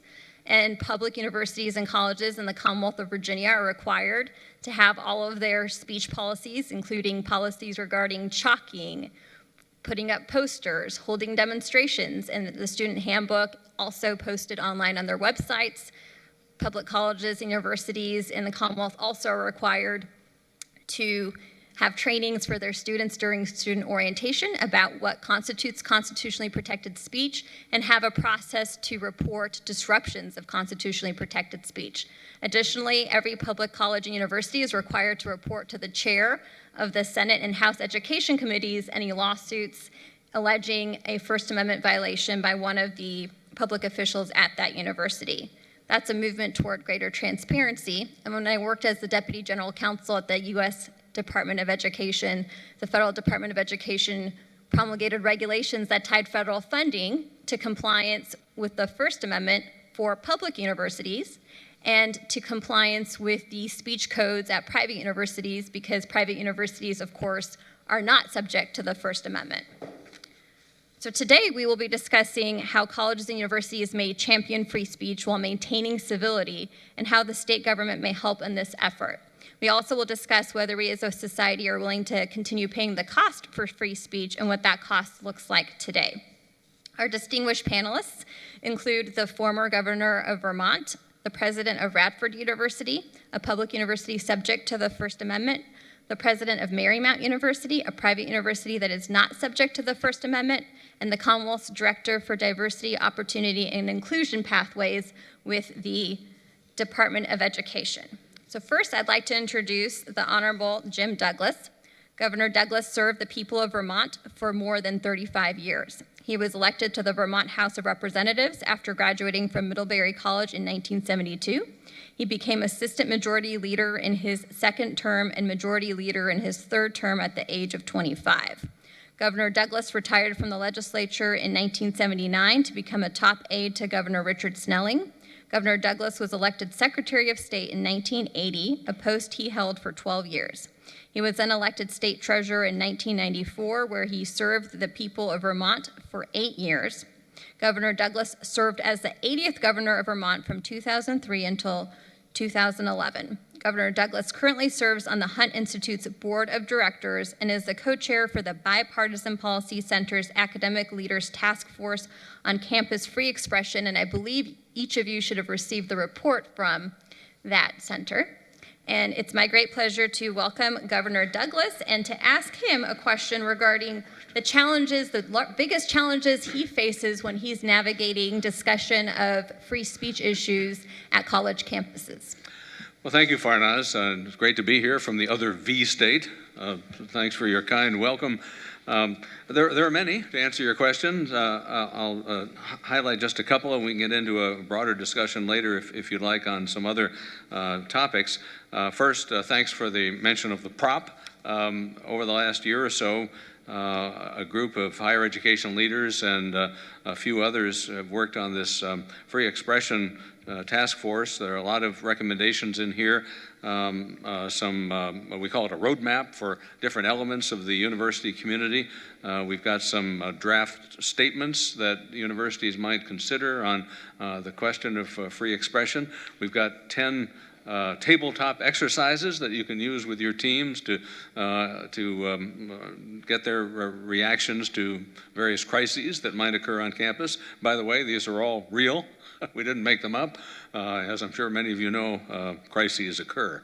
So thanks for the chance to promote the report, and I hope you'll find it useful. And there's contact information for our project director included there too. Well, a couple of thoughts, Farnaz. First, I'm thinking of Senator Hashmi's opening remarks, and I really believe, our task force believes, that there's a skills deficit in terms of being able to engage in civil discourse with people who have different points of view. I'm not sure when or where that ought to be taught, but clearly we need to do better in empowering young people in particular to be able to engage in that sort of discussion. I've always been a fan of debate programs because that forces the debaters to articulate their views, and then in formal programs to take the other side too, to put oneself in somebody else's shoes. So that's one approach, but there certainly may be others. Another challenge we face is what we call in the report the censorious minority. And this is a group of perhaps students, but at least on my campus I've seen faculty engage in disruptive behavior that prevents someone from being heard, a guest speaker who's generated some controversy. Well, that's troubling because it's what we call the heckler's veto, where even a small number of people may make enough noise to cause something not to be able to go forward. So it's important to address that. And there's a survey that we cite in our report done a couple of years ago that suggests that a quarter of undergraduate students now believe it is perfectly acceptable to shout down a speaker, and even more troubling, half of those, 13%, believe it is acceptable to use violence to accomplish that. So we have, as I say, a way to go to encourage civil discourse among people on our campuses. I want to, at the risk of being discourteous, quibble with the title of our panel. I don't think it's really a balance that we seek to achieve between free speech and diversity, equity, inclusion. They're both important objectives, and I think they can both be pursued simultaneously. Because, as we say in our report, the only way we're going to be a truly inclusive community is to have an honest discussion about differences.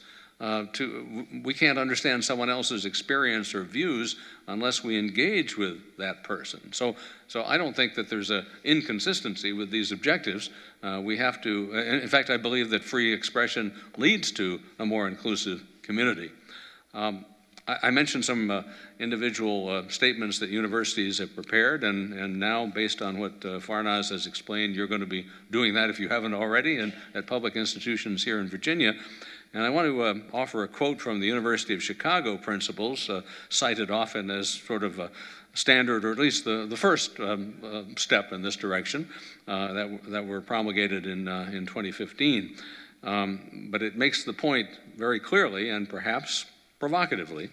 But the Chicago principles state, although the university greatly values civility, and although all members of the university community share in the responsibility for maintaining a climate of mutual respect, concerns about civility and mutual respect can never be used as a justification for closing off discussion of ideas, however offensive or disagreeable those ideas may be, to some members of our community.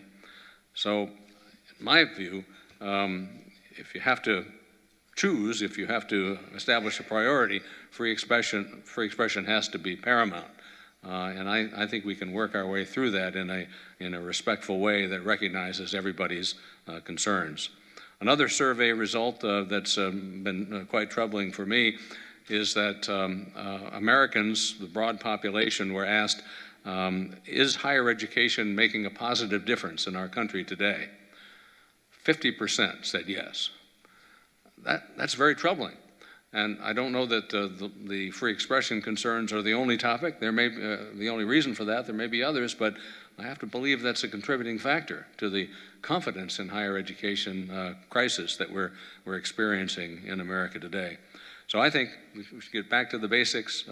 The purpose of the higher education institution is to explore, to study, to research, to test theses and ideas, to expose people to thoughts that they may not have been exposed to earlier in their lives, and to continue to have a more robust discussion of the differences that we share, in the hope that in the end we can be a more inclusive community, not only on campus, but as a country. Thank you, Governor Douglas. And now we will hear from Dr. Irma Becerra, the president of Marymount University. She took office as the 7th president of Marymount University on July 1st of 2018, and prior to Marymount, she served as provost and chief academic officer at St. Thomas University, and also spent 3 decades at Florida International University in a variety of positions that include vice president, vice provost, entrepreneurship center director, and tenured professor. She became the first woman to earn a PhD in electrical engineering at Florida International University. And for those of you who don't know, Marymount University is the first and only Hispanic-serving institution in the Commonwealth of Virginia. So congratulations for that recognition. Dr. Go ahead. Thank you, Fernez. Yes. Go ahead. And may I ask just one question? I do introductions and one question. Dr. Becerra, you oversee a private institution of higher education, and the First Amendment does not apply to you, but we would love to hear from you about challenges that you face, both with respect to students as well as faculty and staff, and how they differ. Thank you so much, Farnas, and thank you for the invitation to be here today to share my views on this important topic. And as you may or may not know, as a Cuban immigrant, I also share with you, Farnas, how important it is to be the opportunity to be able to express myself freely. And that's why my parents left Cuba with me as a baby under their arms, and I value our First Amendment. That's why I'm here in the United States. So I also want to, for those of you that do not know about Marymount, we are located in Northern Virginia, in Arlington. We're about 4,000 students. We are proud to be focused on a very practical education, and our strength primarily in science and technology, and we were founded in 1950 by a group of religious women, the Religious of the Sacred Heart of Mary. I also want to share with you that in addition to being an HSI, this year, U.S. News & World Report ranked us at the national level for the first time in our history. So it's a milestone year for us, and we're very excited, happy to celebrate with you all here. As Senator Hashmi and Governor Douglas said it before me, free speech is a cornerstone of intellectual discourse.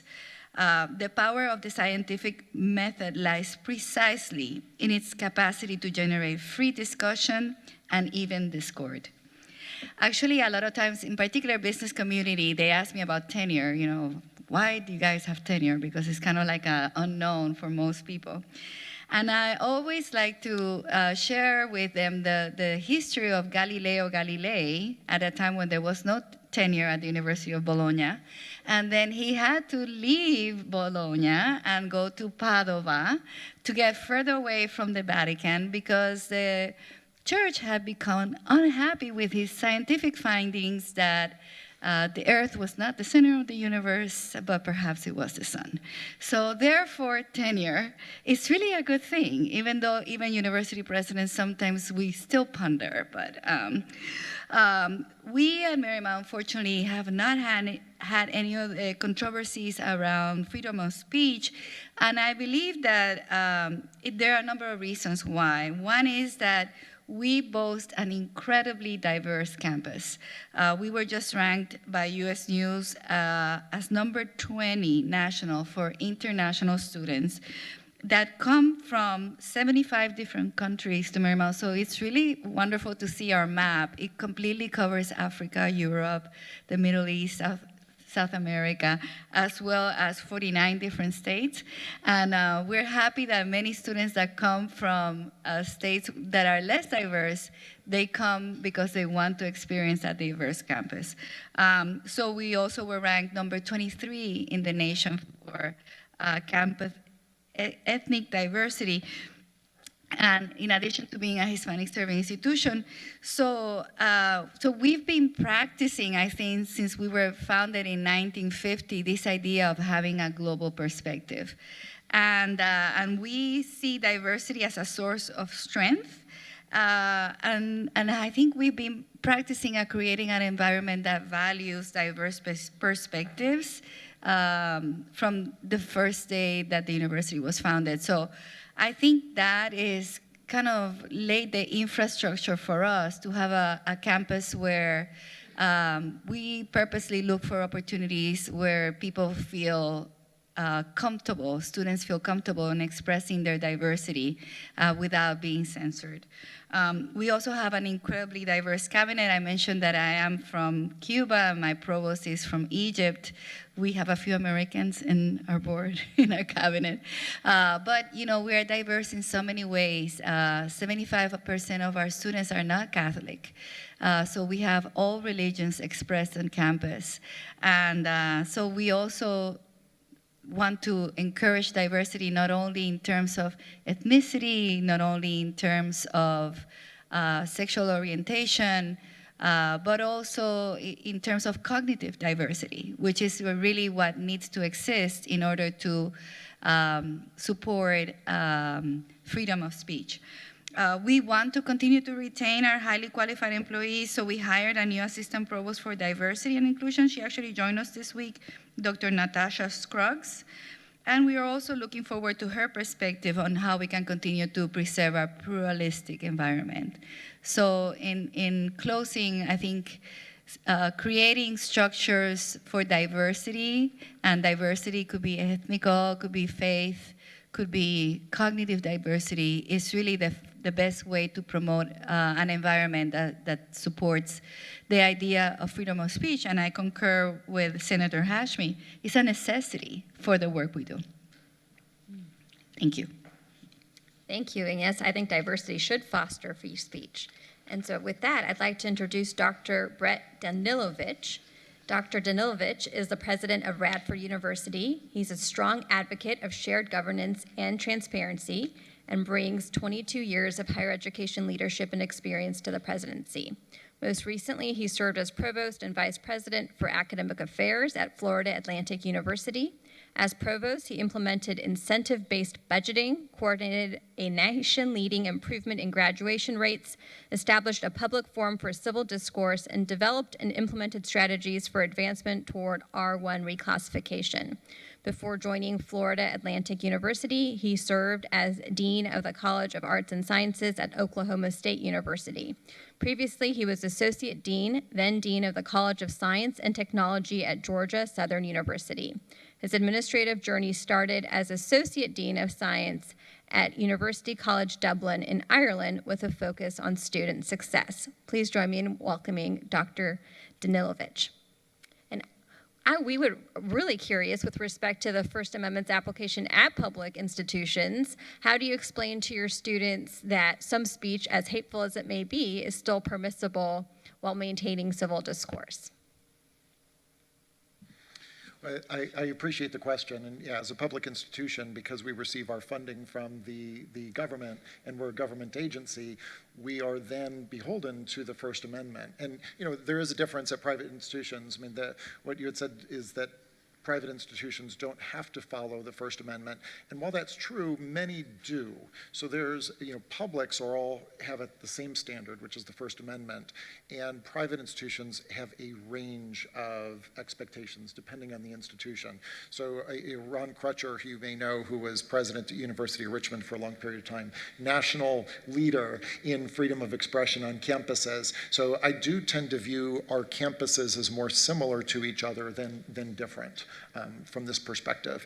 And one of the, as you raise this topic about hate speech, there's even a misunderstanding though of what hate speech is. And I think this gets back to Governor Douglas's point, is unless we can hear each other and understand each other's perspectives, we're never going to be able to work together to solve issues. And I kind of view this as a whole range of opportunities. My belief is that when we can work with our students to understand civil discourse and how to not just speak, but how to listen and understand each other, that actually lends itself to freedom of expression. Because once you and I can have a dialogue and we're not shouting at each other, it's easier for me to state what my beliefs are. And then it's much easier to have that type of conversation where we're not raising things that may be very offensive to each other purposefully. Right? We want to do it in the sense where we're kind of building a relationship.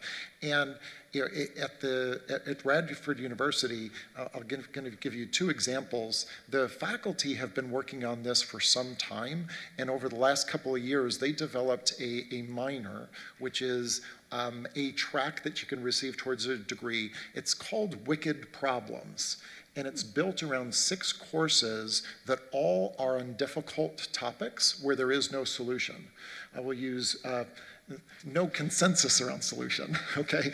Like climate change, like the cycle of poverty. And in those classrooms, the students must debate. They must disagree to actually understand the topic being discussed. So that's an example where the faculty have recognized that this is a difficulty, and they're trying to provide those educational opportunities for students to debate, to learn how to debate without getting, in a sense, in each other's face, right? I am a huge proponent of the roadmap. I've been following this as far as I can, and as I told the governor, every vice president, dean, and department chair at Radford University has a copy of this. And within it, one of the things that I've learned is really important is modeling good behavior. It's referred to again and again. So as an example of what we're trying to do to model good behavior for our students, one of the tabletop exercises in here we used at a recent Board of Visitors meeting, but we did it during the live streamed version of the Board of Visitors meeting. The topic itself, which you can read about, is where one student in a dorm room puts up a flag of a country on their wall, and their dorm mate takes offense at the flag that is represented. And disagreement ensues, vigorous disagreement ensues. Well, we had this debate with in dialogue with our Board of Visitors where everybody could watch it at the same time. It was vigorous. There was differences of opinion expressed. But in doing so, we were modeling civil discourse. And I'd like to compliment my rector, Deb McMahon, for being willing to do that, and our Board of Visitors for having that dialogue. It is our intent to do this at every one of our meetings because freedom of expression challenges will occur on campus.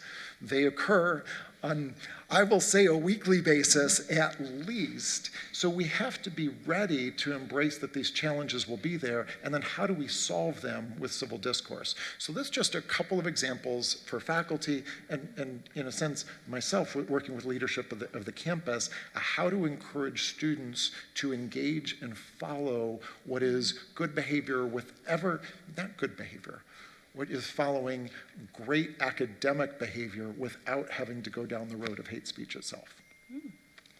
Thank you so much. I'm hearing a theme here is that when we model civil discourse, we actually foster free speech. So it's not so much about balancing it, as Governor Douglas mentioned, but about making sure that everyone is allowed to participate in civil discourse in a professional manner. And with that, I'd like to introduce Adria Merritt. Adria is the Director for Diversity, Opportunity, and Inclusion Pathways at the Virginia Department of Education. In her role, she supports educators across the Commonwealth in their efforts to provide a best-in-class education that helps all students grow as learners by capitalizing on the cultural and cognitive strengths that they bring to school. Prior to joining the Virginia Department of Education team, she spent 25 years as an educator in school divisions across Virginia and New Jersey. She brings experience as a division-wide K-12 instructional coach and curriculum developer, school-based reading specialist, writing lead, and English teacher. Please join me in welcoming Adria Merritt. And with that welcome, I'll ask you a question regarding the ways that you believe policymakers can support efforts to ensure that we maintain civility while also championing free speech. Good morning. Thank you for the opportunity to be here. And I'm excited because there's an opportunity to piggyback on some of the ideas that were already lifted up and to talk about how Virginia, when we think about that K-12 pipeline that is feeding into our universities, are already taking steps to help ensure civil discourse. So I'm excited about this, and I want to lift up House Bill 1904 and Senate Bill 1196, which created the pathway for Virginia Board of Education to have the guidance on cultural competency. And we now have a framework. And I want to lift up the specific language in the framework that really does create that pathway for free speech, because, Governor, as you said, it's a skills deficit, right?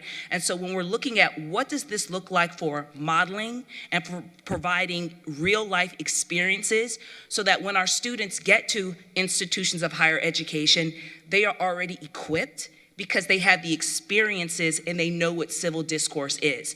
So within the framework that Virginia already has, it's statutory. So all educators across the Commonwealth, if you're a K-12 educator, it is the expectation that you have professional learning around this. And in pedagogy and practice, listen to this language. We will provide ongoing opportunities for interpersonal interactions with diverse peers, support the development of self-regulation strategies, empathy, and civil discourse. So that's a concrete practice, right? So when we're looking at that in K-12 spaces, what are the discussion protocols? What are the spaces that we're now providing, because it's now statutory, for students to interact with different ideas, different thinking, but teaching them explicitly what are the skills necessary for that civil discourse. Another micro-competency that we have here that builds on what's already said is build student capacity to think critically and consider alternate perspectives. That's now codified, right? When we talk about professional learning, that is an expectation that we will provide those experiences. So when we're therefore allowing students through inquiry, instruction, project-based learning to have these real-world experiences, we're creating that pathway in Virginia K-12 so there won't be that skills deficit. It's about now the depth of implementation and the way that we're doing it so it permeates the state. But I also want to build on the opportunities, I think, in that college landscape. I love the idea that you were suggesting in terms of how you were modeling, right, and looking around ideas of climate change, ideas of cycle of poverty. So when we think about diverse and inclusive perspectives, my question goes back to how are we providing ongoing opportunities? It's a part of the culture of academia that we are seeking out, deliberately seeking out diverse students, diverse faculty, diverse ideas of thoughts. So there is that inclusive conversation for the community to participate in on a regular, ongoing basis, which then when we think about free speech, it provides that forum so we can hopefully avoid crises, right? Because we've already built into the culture of the way that we operate, that we have that civil discourse as just a way that we do business on campus. But again, I want to go back to that intentionality of seeking out diverse perspectives. So even students on looking at what are the topics that we need to talk about, being inclusive in terms of what are the protocols and practices so that people from culturally and linguistic diverse backgrounds have a seat at the table and feel empowered to contribute to the discourse as well. So I'm excited about that great work that we're doing in Virginia, and I want to thank you all for enacting that into law because it gives us that platform to be able to be very deliberate, very intentional, to make sure that we're building global leaders coming out of our schools. So I want to thank you all for that for sure. Thank you for highlighting how the civil discourse really begins during the K through 12 level, and what you see during college and university is really a product of that. And we would like to open the floor for legislators to ask questions of these excellent subject matter experts. Do we have any questions? Yes, Delegate Davis. I'll start it off again. I mean, so I guess it's twofold. First off, and I appreciate the comments made because, you know, kids, they learn from others. They learn from adults. And, you know, sometimes you have to lead by example. And so my concern is what we see in our colleges and what we will continue to see in our colleges was started before they got to college. You know, you look at our election cycles. Many of us here have been through a number of national elections. I've never seen election issues, whatever that have resulted, like I did after the 2016 and 2020 elections, right? And my concern is there is a generation of individuals that have only ever witnessed 2 elections in their life. And they think this is the way you act. It's right to you know, go out and shout down in violence and that sort of thing. But I also take that a step further because when I was in high school, you know, middle school, I didn't know what a party my teachers were. It never dawned on them, probably they told me, it never dawned on me. But now so many people wear it on their sleeve. And then you go to university, and everyone's got a bias, right? None of us are unbiased. But you look at some of our institutions, and you look at, now, free speech, you should be able to give money wherever you want, they say, but when you look at one of our universities, and $201,000 is given to liberal candidates and organizations compared to $3,400, just by individuals there. Another one, $46,000 to $3,600. You know there's an inherent bias, right? So when I look at the first part, it's what can we do in the K-12 to start setting the right example, you know, get politics out of the classroom. I think teachers would appreciate that. And then secondly, in Virginia we have speakers that are allowed on the college campuses, but sometimes the problem, I think, is getting the sponsor for certain groups or getting the sponsor for a speaker. And how do we overcome some of the inherent biases that may exist? I love the governor's comment that you don't fully understand an issue until you can debate both sides of it. And I think a lot of us agree with that. But I don't think that's common in everyone, right? And so how do we break through that? Well, why don't we start with Governor Douglas, since he's also shared some of the same viewpoints. Well, Glenn, a great point. I'm, in addition to the generous biography that Farnaz outlined earlier, I teach part-time now at my alma mater, Middlebury College, and there's not a lot of diversity of viewpoint on our campus, I think it's fair to say. We've had some well-publicized episodes of free speech problems over the last 5 years, and to be perfectly honest, we're not where we need to be as an institution. And part of it is exactly what you described, modeling behavior. When we had a speaker shouted down 5 years ago, there were 60 or 70 students who were disciplined by the institution, although it wasn't much of a discipline in most cases. But what bothered me was there were faculty behaving like children, you know, waving and yelling. And if you see your professor behaving that way, it's legitimizing, right? So I went to our president and asked, what are you going to do about them? Oh, tenured. In fact, an email went out before the event saying, all those who want to get together and protest, meet at such and such a place, tenured faculty only. Okay, well, so that's, there needs to be more diversity among the faculty. How do you accomplish that? Well, it's in the recruitment process, the hiring process. One example, I'm not sure I necessarily recommend it, is at the University of Colorado at Boulder, where they've established a chair in conservative thought. Now, not even all conservatives think that's a great idea. It's kind of tokenism, right?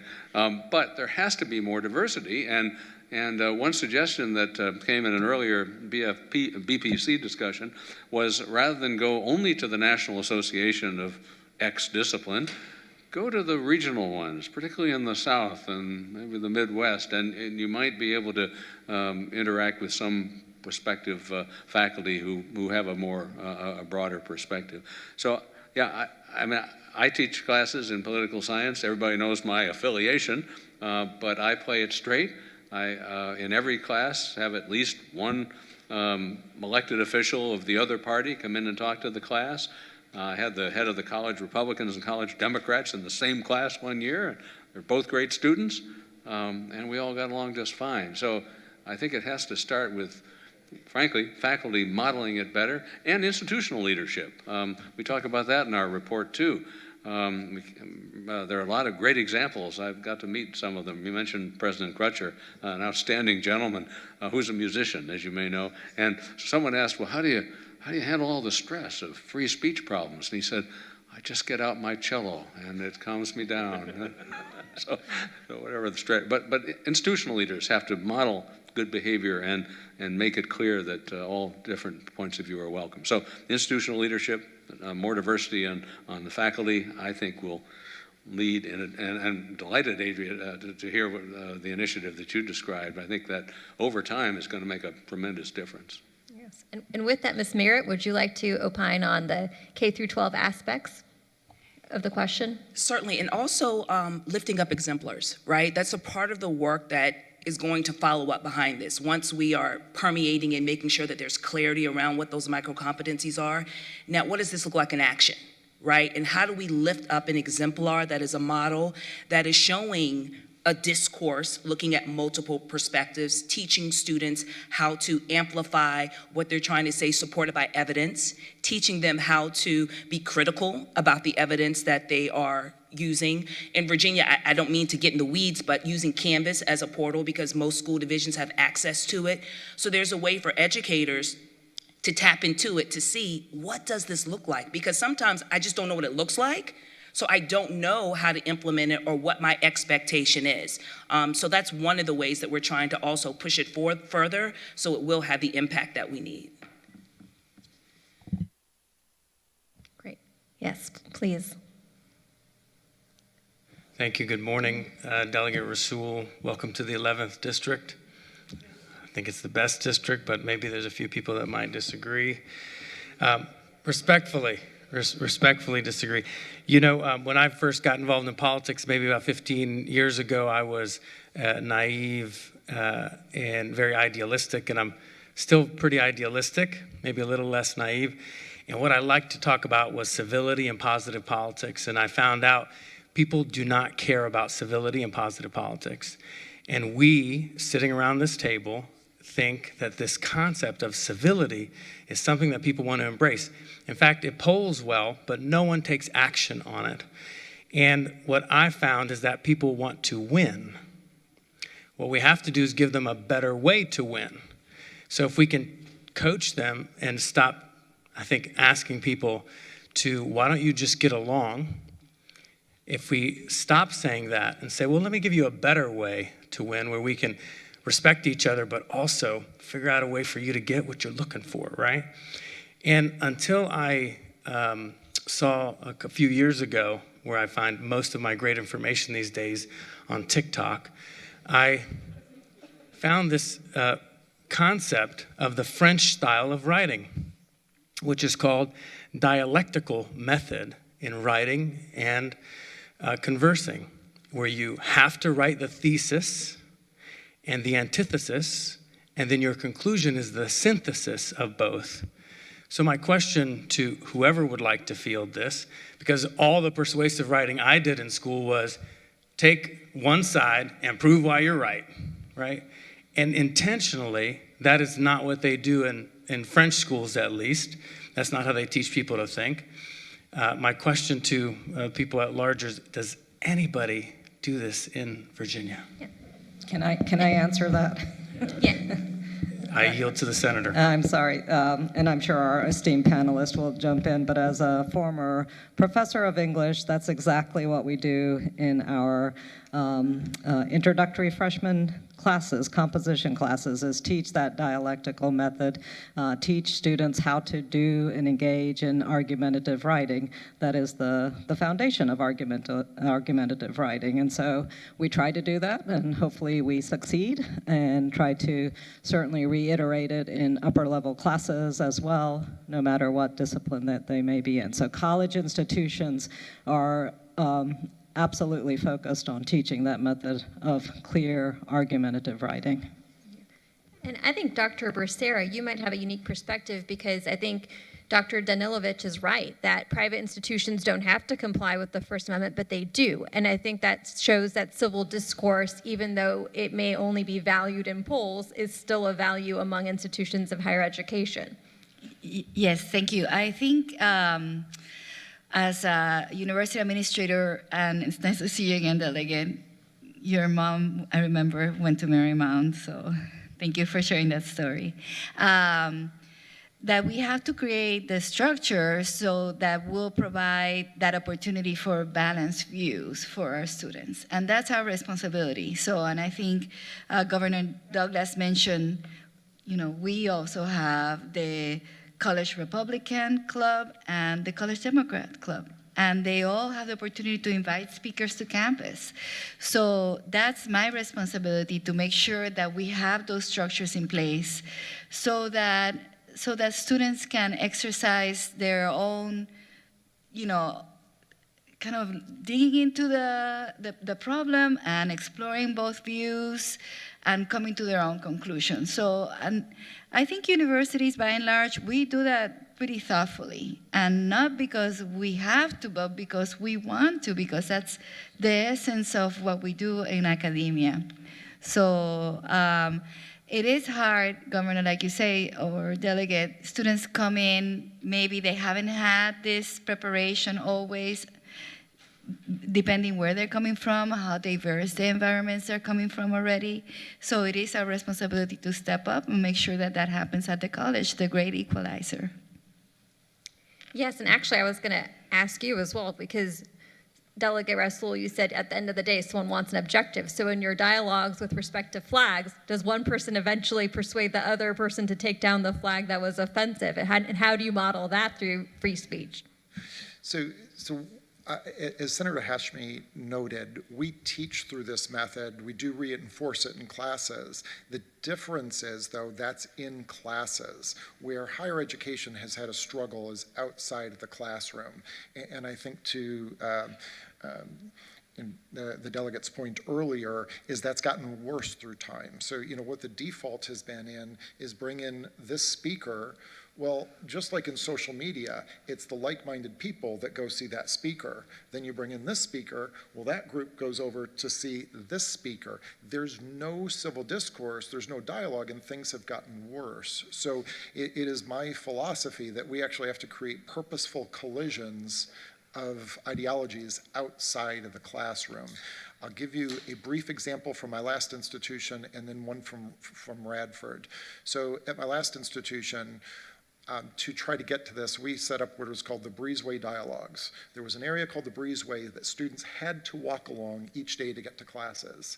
So we had faculty and then students have debates on sensitive topics in public where students couldn't help going by and seeing that occur. One of our first debates was about vaccination and mask wearing, and I'll tell you, I listened in on that, and I learned things from both sides that I hadn't considered.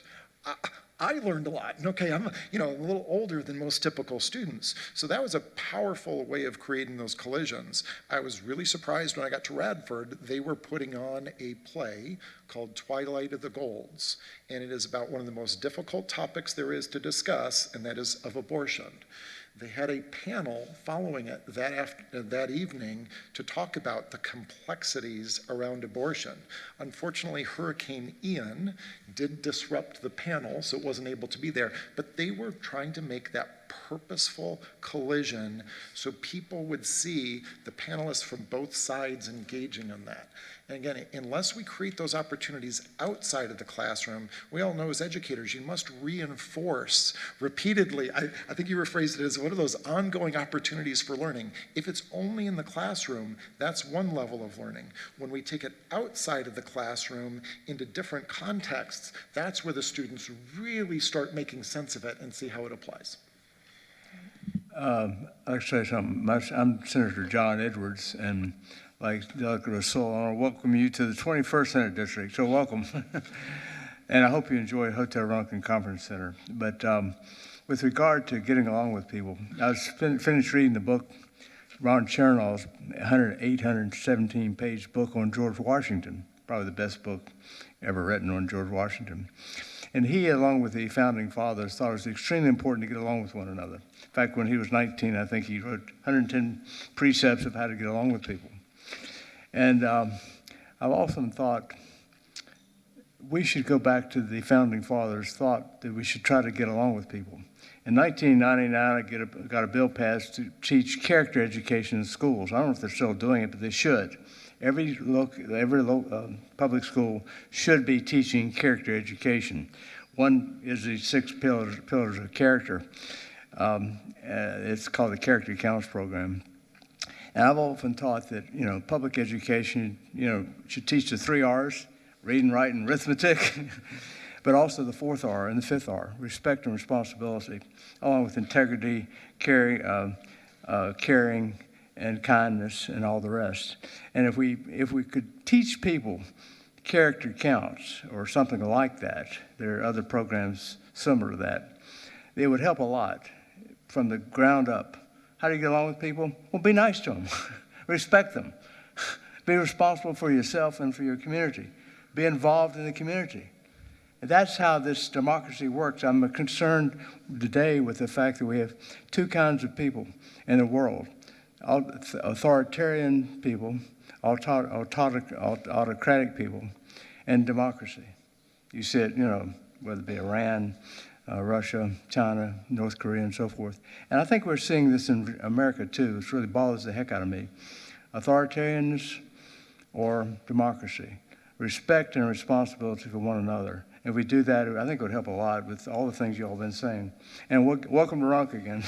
Oh, you spend as much money as you can. Thank you. Dr. Danilovich, would you like to respond? To the point about respect, ultimately that's where civil discourse comes in. It's where I have enough respect for another individual that I am willing to listen and understand their perspective. So it is absolutely key to what we do on our campuses. But I would also say it's key for modeling. I think it was mentioned earlier, about politics itself. And as elected individuals, everybody that's elected is looked up to by individuals that are in our K-12 system, university students. And you're all placed on pedestals. So the more that you're able to discuss through civil discourse on that stage, you're helping to be part of the solution. I would love to see more actual debates among candidates on university campuses. It happens to an extent, and I know we're a little too short-timed for this year, but in future years, the more we can have those debates on campuses, and again, the more we can have those through civil discourse, it gets that, yes, our elected officials have respect for each other. It makes a huge, huge difference. And a shout out to Delegate Jason Ballard and Senator Morgan Griffith. They've come to our campus in the last couple of months just to talk to campuses. The more that we have elected individuals willing to come into our classrooms, again, it represents different viewpoints. We can have conversations, and it also represents that it's not, oh, you're that ideology. Oh, you're a person. I understand that, and I understand how that works. So I think it's essential for how we work with our students. And we're at the 5-minute mark, so Delegate Freitas. Sure, I'll be quick here. I think, and I've carried legislation on this before, not just saying that there needs to be an appreciation for free speech, but also providing legal oversight for that. And I think I have the only distinction in the room of being a state legislator that showed up to UVA when they wrote, what was it, F. Nick Freitas on the free speech wall. And the only thing I'm really disappointed about is, I found out about it later, I didn't get a picture from my office, nothing. I was very disappointed. And so when I look at some of the things that we're talking about, some of the concerns, like for instance, when we have some people come to speak, there's a higher security concern. Well, if you say that, okay, since there's a higher security concern, we're going to charge the person that's coming to the organization that's sponsoring it, what have you just incentivized? You've incentivized doing threats toward the speakers that you don't want there, so you have to up the cost for the security concern. And when I look at some of the people that are being targeted for, we need greater security for that. Ben Shapiro, really? I mean, I'm trying to find somebody on the opposite end of the political spectrum that shows up to a college campus that requires the same degree of security. And so that's the part where I think many of us, I'll just be honest, there's a huge mistrust issue right now between someone like me and a lot of institutions on higher education when it comes to a genuine commitment of civil discourse and freedom of speech, because it does seem like a significant majority of the cases that are brought up target a particular political ideology. And so I wouldn't have wanted any student to get in trouble for painting what they did on that wall. I might not have agreed with it, but I certainly have colleagues that probably thought it was a profound statement directed toward me. But the point is that one of the concerns that I have is that I'm actually not surprised that we have a lot of students that are increasingly believing that it's okay to use violence in order to shut down speech, when they're being told, well, if you say this, that's a microaggression, right? And there's two types of violence, right? There's aggressive violence and there's defensive violence, and we don't treat them the same way. So if we continually tell students that this represents aggression, or this speech represents violence, when the same statement might not have represented violence 5 years ago, 10 years ago, and then they decide to engage in violence in order to stop it down, well, in their minds, they're engaging in defensive violence. And it's not to say that we shouldn't point out certain things that might be common colloquialisms that are inappropriate or rooted in things that are, negative. But I do think we have to be very careful with how we classify some of this, because I'm increasingly watching young people describe speech as violence.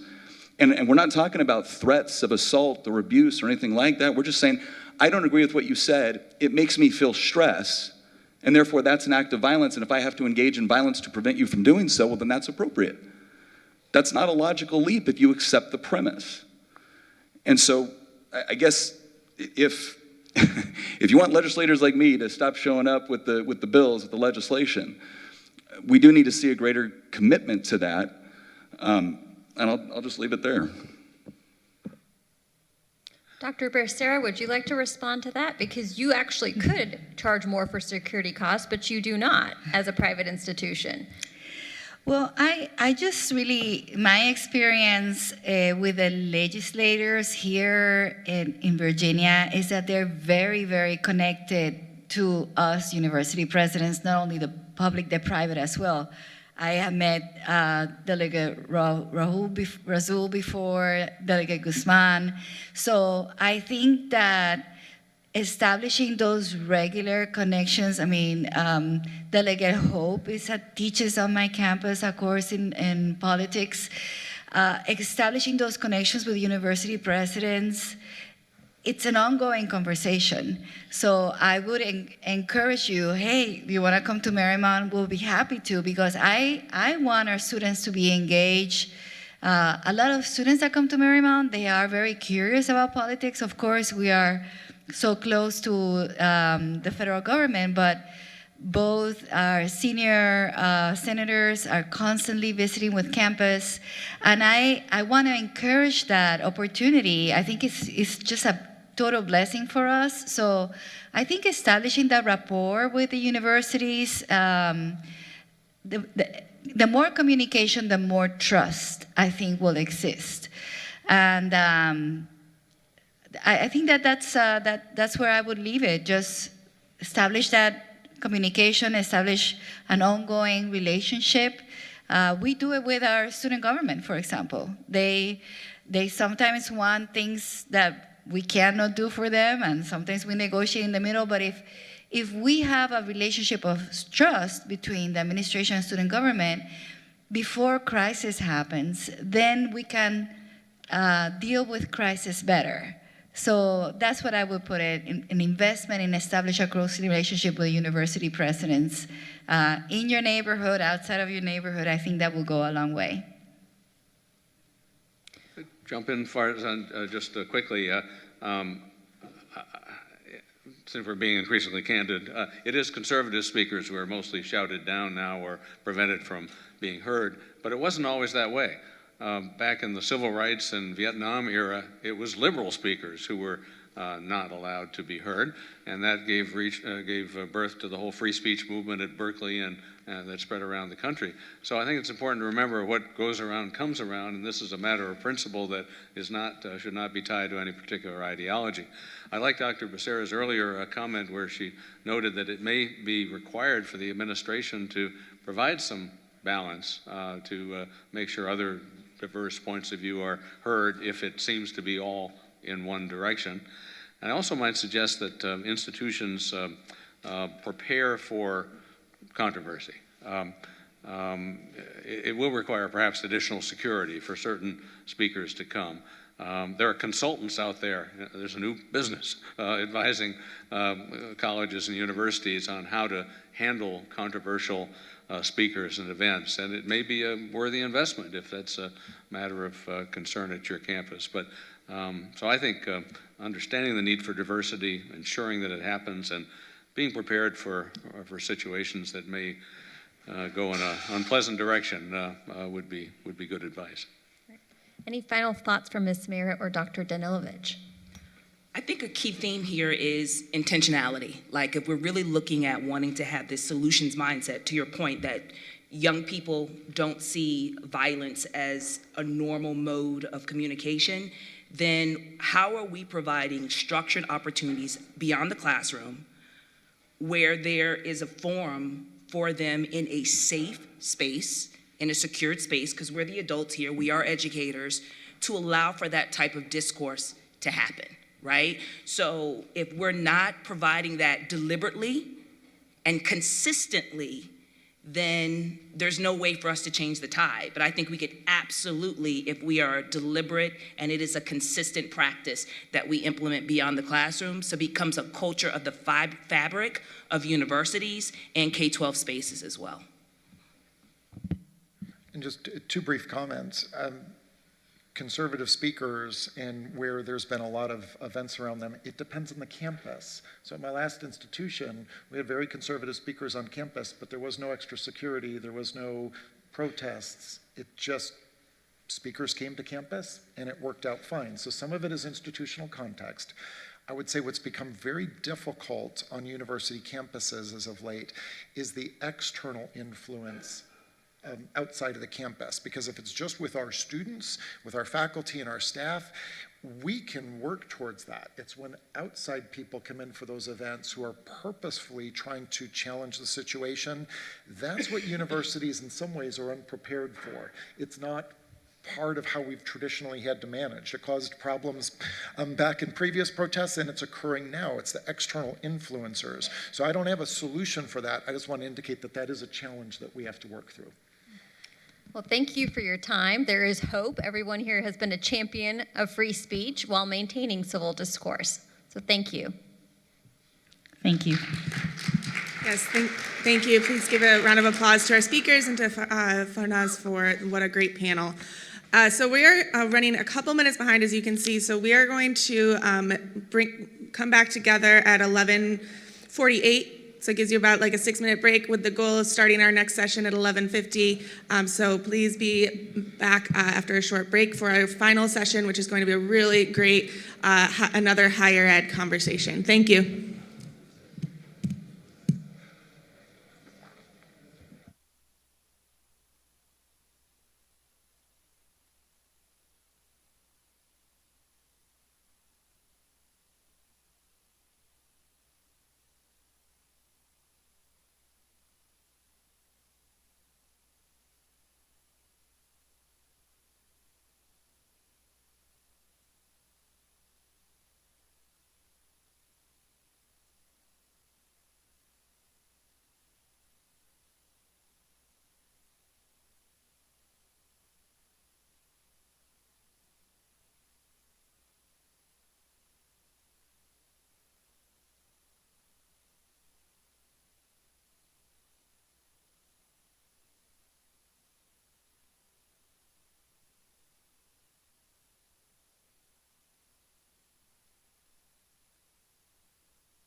Okay, if you could start finding your seats, that would be great. Please start finding your seats so we can start with our final session. Thank you.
Okay, very good. Our goal was to be back ready to go at 11:50, and it's only 11:51. I'm very, very proud of you. Okay, so we have our final session of today. We're really excited about this session, and it's going to be moderated by Peter Blake, who we are very grateful to Chev for their partnership, and so we're very grateful to him for taking the time to have this conversation. But before we do that, I'm going to have Laura, who is on our board of directors, give us a brief introduction. So Laura Novi, thank you so much. Thanks, Julia, and thanks to everyone who is here for what I think is one of the most timely topics. I want to thank our previous speakers for their remarks. I thought the conversation was very engaging. Our next session will focus on a topic that has been a priority for post-secondary stakeholders: access and affordability for students seeking higher education opportunities. And as a former Secretary of Education, I worked in partnership with several stakeholders to develop and implement the governor's education priorities amongst the 16 public institutions, the Virginia Community College System, and the Department of Education. And for those of you who weren't here then, the McDonnell administration, we really focused on legislation that focused on degree attainment. And I like to brag that we passed unanimously the Top Jobs for the 21st Century legislation, also called TJ 21, to focus on raising the educational attainment level of the citizens of the Commonwealth and to become the best educated state in the nation. We were also one of the first states in the nation to put that degree attainment in law. We have that in the Code of Virginia, and Chev later expanded on that goal and reports on that progress annually. I've also worked at 2 institutions in Virginia who put a big focus on affordability and created specially targeted financial aid programs to help low and middle income families. The legislature plays an important role in this conversation of access and affordability. Last year, you took a huge step and passed legislation to create the G3 program, increasing access at the post-secondary level by making tuition-free community college available to low and middle-income students who pursue in-demand fields, and I'm hopeful we'll hear more about that from Chancellor Morrissey this morning. Additionally, the General Assembly expanded the eligibility of food stamp programs to individuals pursuing a college degree or any type of post-secondary education, which was an important step forward in meeting the basic needs of our college students. We know that institutions have their own ways of increasing college affordability, whether it is limiting or keeping tuition increases flat, creating emergency reserve funds, or using innovative strategies like digital open resources to reduce or eliminate textbook costs. Building off the success of these measures and many others, our next session will discuss how to best target funding to develop robust wraparound services for post-secondary education students. Leading the conversation will be another former Secretary of Education, Peter Blake, Executive Director of the State Council of Higher Education. Peter will introduce our conversation and our panelists. Peter, the floor is yours. Thank you, Madam Secretary. Appreciate the introduction and the kind of the recap of where we are with college affordability and your recognition that it's a broad partnership that makes our colleges, universities affordable and accessible. So thank you for that. Thanks to the Hunt Institute for this outstanding event here over the last couple of days. I have a special note of gratitude to the members of the General Assembly who are here, and still paying attention, and I'm sure all of you will contribute to this last panel.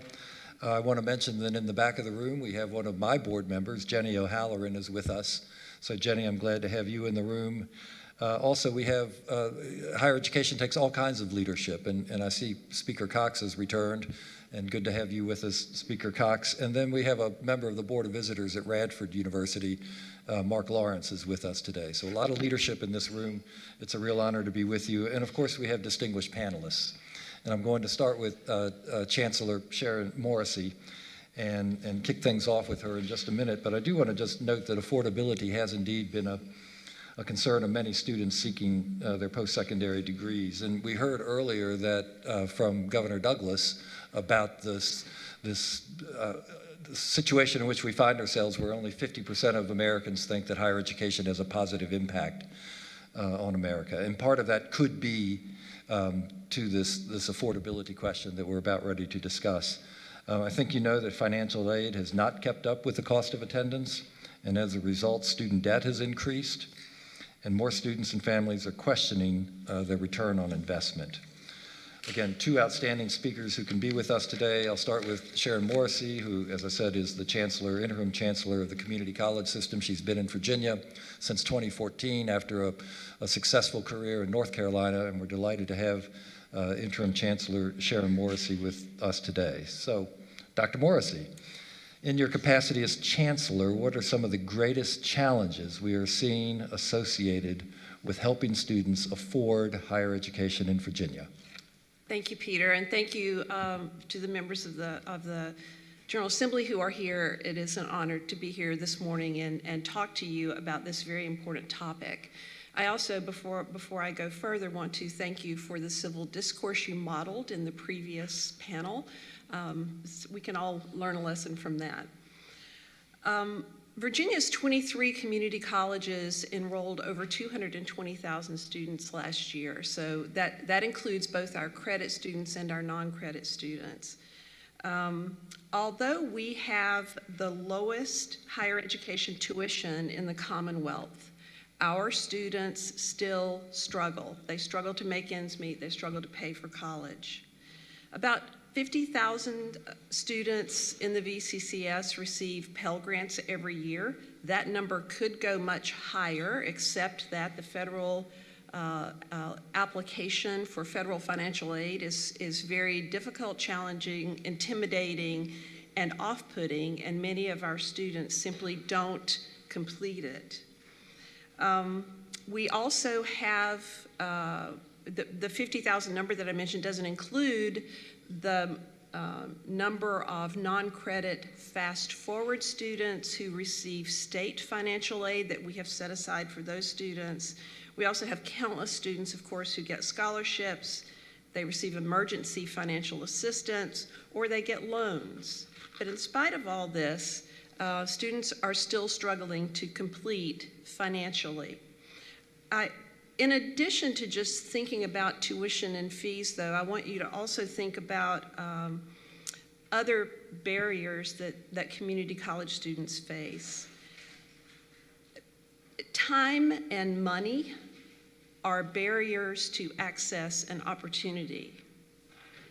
I want to paint a picture for you. 83% of our 220,000 students attend part-time. Now, full-time is 12 credit hours. I wish it were higher than that. I think it should be 15, but 12 is what is set by federal financial aid rules. So 12 hours is full-time. 83% of the students who attend Virginia's community colleges are not attending full-time. They cannot complete an associate degree in 2 years.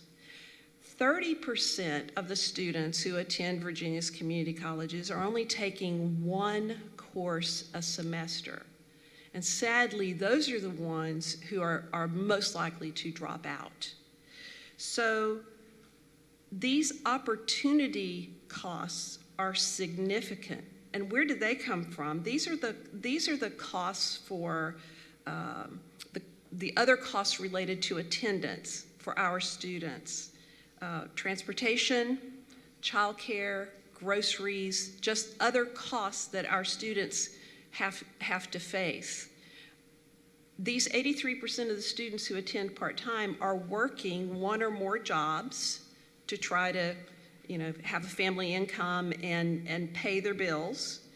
I know that you all are familiar with the acronym ALICE for Asset Limited Income Constrained and Employed Individuals who are not, they're slightly above the poverty line, but they are struggling paycheck to make ends meet.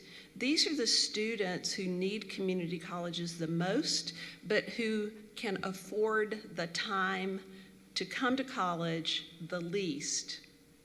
So after painting that picture of doom and gloom for you, I will have an opportunity later in the discussion to talk to you about some of the things that our community colleges are doing to help offset the costs of attendance for our students. And some of these, of course, are championed through the General Assembly. So, Peter? Thanks, Sharon. So I'm turning now to the president of Virginia State University, Makola Abdullah, who has been president since 2016, an accomplished scholar and a great leader, and we're very fortunate to have him in Virginia after a career in Florida. And in addition to being a pretty sharp basketball player, he's the youngest African American to receive a PhD in engineering.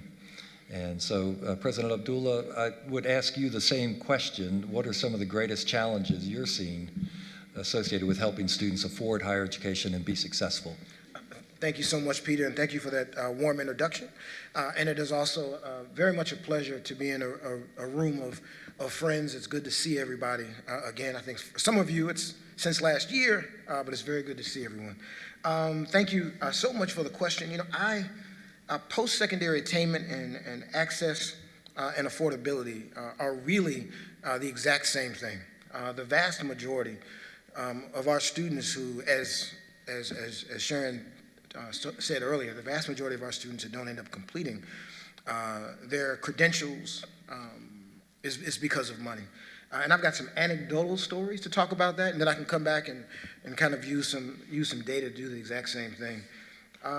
First, anecdotally, tuition, as you all know, as I talk in the form of budgets, tuition is a recurring cost.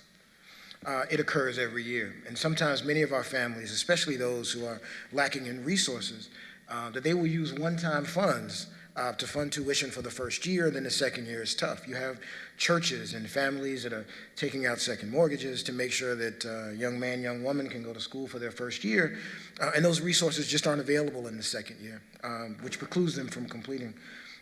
And second, of course, college tuition costs are time sensitive, which means sometimes those dollars become first dollar. And the need for them to be first dollar sometimes creates a challenge when something else comes up. If the car gets broken and you need to fix your car first, and that comes ahead of your tuition, it means that you might not be in school that semester. And so our students' ability to complete is very much tied to our ability to keep college affordable. And now, I knew I wanted to say this. I wrote this note here. Post-secondary attainment, of course, is not necessarily the bachelor's degree. Many of the examples that I would give are about the bachelor's degree because, of course, that's where I sit. But, of course, that would include workforce credentials, certificates, associate degrees, et cetera. And as Sharon pointed out earlier, the arguments are the same for all of our post-secondary attainment. But if you look at the four-year institutions here in the Commonwealth of Virginia and you rank them by the median family income of families that are going to that institution, and then you simultaneously ranked our graduation rates from our institutions, those lists look exactly opposite.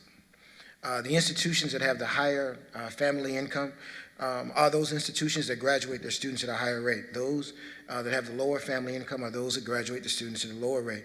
Also, if you also looked at the debt ratio at institutions, the higher debt comes from those institutions that have more students that need financial assistance. And so even though many times we concentrate and we talk about post-secondary attainment, we'll talk about academic preparedness, and that is certainly a part of it. The vast majority part of it is the ability for folks to be able to pay. And so it is for Virginia State University that has been in the business of doing the best we can to maintain an affordable path to higher education. We're proud to continue to do that. This year, when we raised money, I think it was announced that we got $30 million from Mackenzie Scott.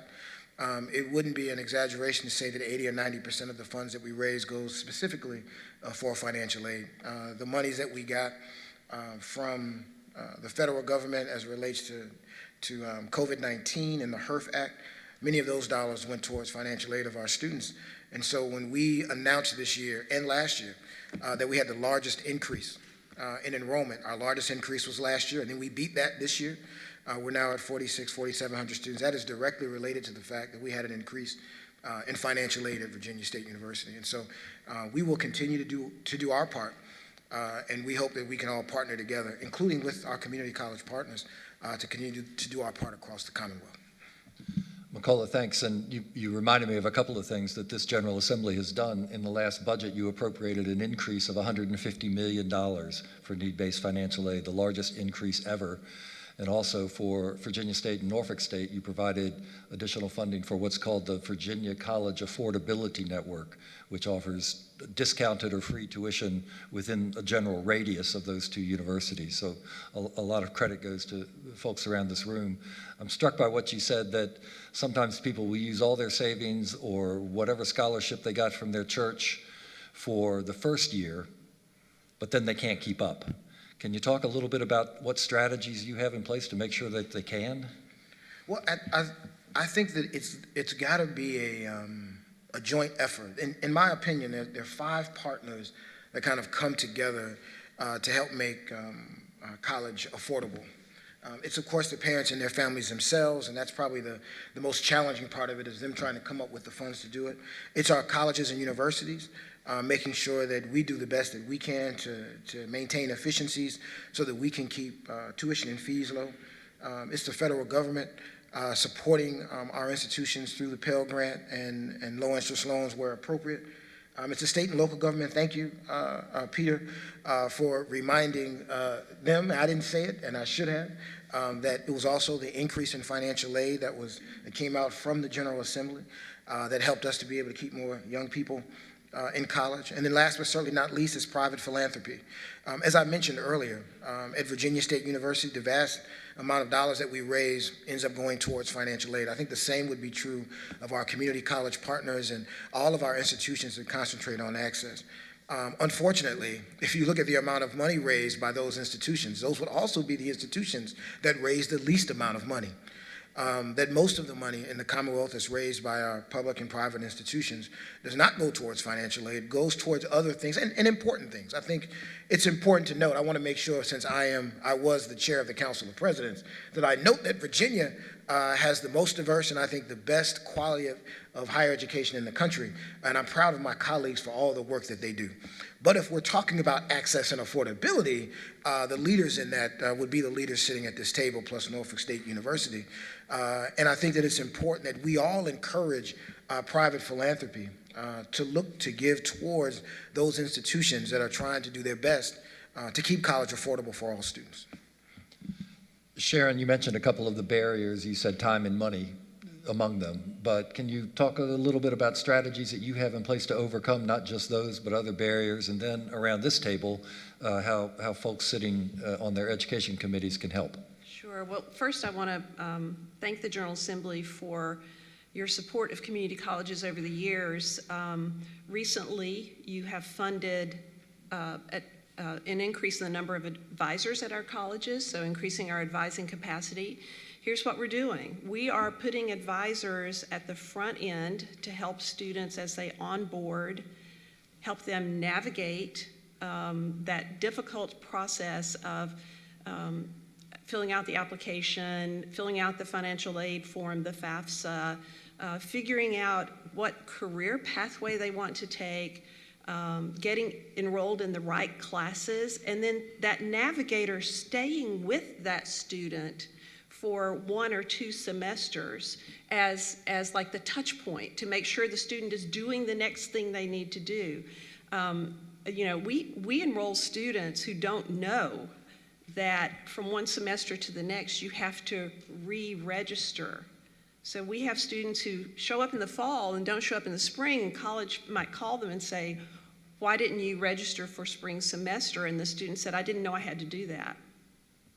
So when you enroll, when your access institutions, and to Nicole's point, that very well said, when you're an open access institution and you are serving first generation students or students from disadvantaged populations, these are the kinds of needs that our students come to us with. So the funding that you have invested in advisors is being well spent, trying to get those students on a pathway, keep them on the pathway, keep them moving forward. I will also mention some other things that you invested in. I guess the biggest one is G3, which Laura mentioned in her opening remarks. We rolled out G3 last year. It was supposed to roll out in 2020, if you remember, but something else happened that year. So we didn't get to roll out G3 until 2021. We awarded $18.6 million to over 11,000 students in high demand workforce education programs. We saw the highest retention rate we've ever seen from fall to spring for those students. We also saw enrollment in those G3 programs increase by 9%, even while our overall enrollment for the year had declined. So that tells us that putting money on the table to help students really, really does make a difference. And remember, these are the G3 funds are last dollars. So we also leveraged a whole lot of federal financial aid, spent far more federal financial aid than we did G3 funds. I also want to mention a couple of other ways that we have that provide cost savings for students and address the time and opportunity barriers. One is our transfer pathways, and I want to give a shout out to Senator Donovan for the 2018 legislation that I consider to be a landmark piece of legislation that transformed our transfer programs and our transfer pathways in Virginia. So we now have, working between the community colleges and the universities with Chev's leadership, we now have a 1 semester passport, that's 18 credit hours, and a 32 credit hour 2 semester certificate of general education that any dual enrolled student or any community college student can take. And when they finish those, either or both of those credentials, they can transfer on to a university with a guarantee that those courses will count for undergraduate general education course. One for one. It's not electives. They get course credit towards completion of general education at the university, and if they stay at the community college to finish the associate degree, we've built a transfer portal, again funded through the 2018 legislation. The transfer portal is amazing and magnificent. I would love to be able to bring that forward to you to let you look at it. It's an incredible tool that can be used by students, parents, advisors, teachers, counselors. But within that portal, a student can say, I want to go to Virginia State University to be a teacher. So I'm taking my passport and my UCGS. What else do I need to take so that I can transfer to Virginia State as a junior and get my bachelor's degree within 2 years? And if the student does that, that student can save as much as $20,000 towards the total cost of their education.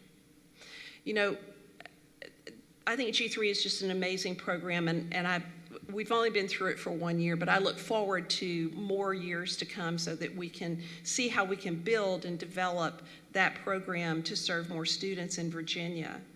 A couple of others, I mentioned dual enrollment. Of course, high school students, most of them take dual enrollment classes for free or for very, very, very low cost, or their school division pays for the cost, but it's very little money out of pocket. Those students can take that passport or that UCGS, just like a regular college student, and can realize those savings then if they transfer on to a university after they graduate from high school. One of the things we've learned, another funding opportunity that was given to us by the General Assembly in 2016 is our Workforce Credentials Grant, our Fast Forward program.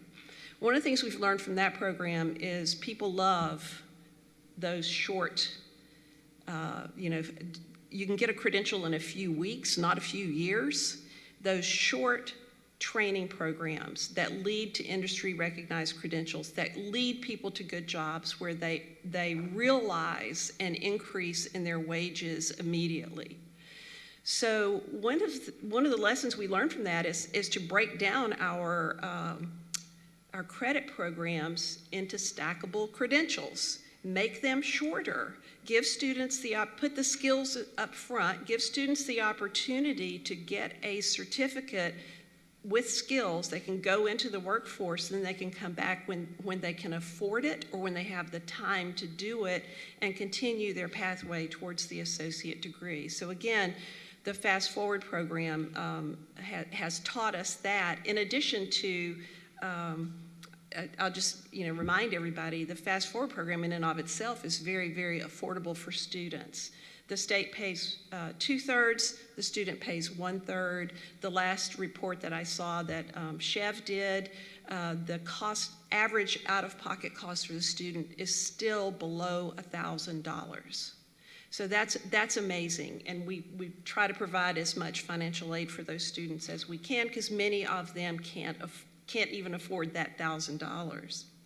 So, in the long run, I hope that we can see, as I said earlier, some maturation and evolution in the G3 program. I would love to see the G3 program expand to include the teacher education pathway. We need teachers in Virginia. They can start at our community colleges, transfer to Virginia State into the teacher ed program and not miss a beat, and have their bachelor's degree in 4 years without incurring debt or a significant, substantial amount of debt. I would also like to see G3 expand to dual enrollment students who come onto the college campus to take classes at the college, because when they come to the college campus, they have to pay tuition.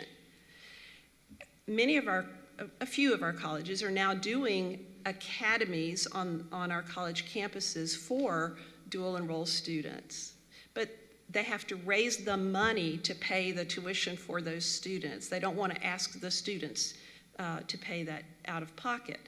So we have students coming to campus who are paying tuition for classes that adults are getting for free through G3, right? So we can expand that and make that same opportunity available for dual enroll students who come to college campuses to enroll in healthcare pathways or advanced manufacturing pathways or IT pathways. So those are some ideas that I would leave with you. I guess it's a shameless plug, but I would look forward very much to talking with all of you about those opportunities as we move forward. Thanks, Sharon and McCullough. Money is important, but it isn't the only thing. And there are other strategies that you can take and the legislature can help with to help to clear out the brush and to smooth the pathway to a degree. You mentioned transfer, and you mentioned the $20,000 figure. I just want to repeat that to make sure everybody hears. And again, gratitude to Senator Donovan on the leadership on that. A student who starts at a community college and transfers to a four-year university can save over $20,000 in the cost of that bachelor's degree. Great policy. So, McCullough, any other than money, any other thoughts on what you do to help students not only find access to Virginia State, but also succeed and then see a greater return on investment? And I apologize. Being a college president, you kind of get in rooms and you always ask folks for money for your students, so I apologize. One of the other things, though, that we're working on together as a council of presidents with the community colleges, and it's a project that I think we'll see have some major fruit in the next couple of years, is to start to label some of our courses in the same way, so that a student that takes courses at any institution can find those credits taken at another institution in an easy, straightforward manner. That's something that we can do to help make sure that students can graduate faster and that they can move from institution to institution, not have to slow down their progress to degree. And so that's something that we're working on now to try to get to. Okay, we have about 12, 13 minutes. I'm sure there are some questions about affordability and access.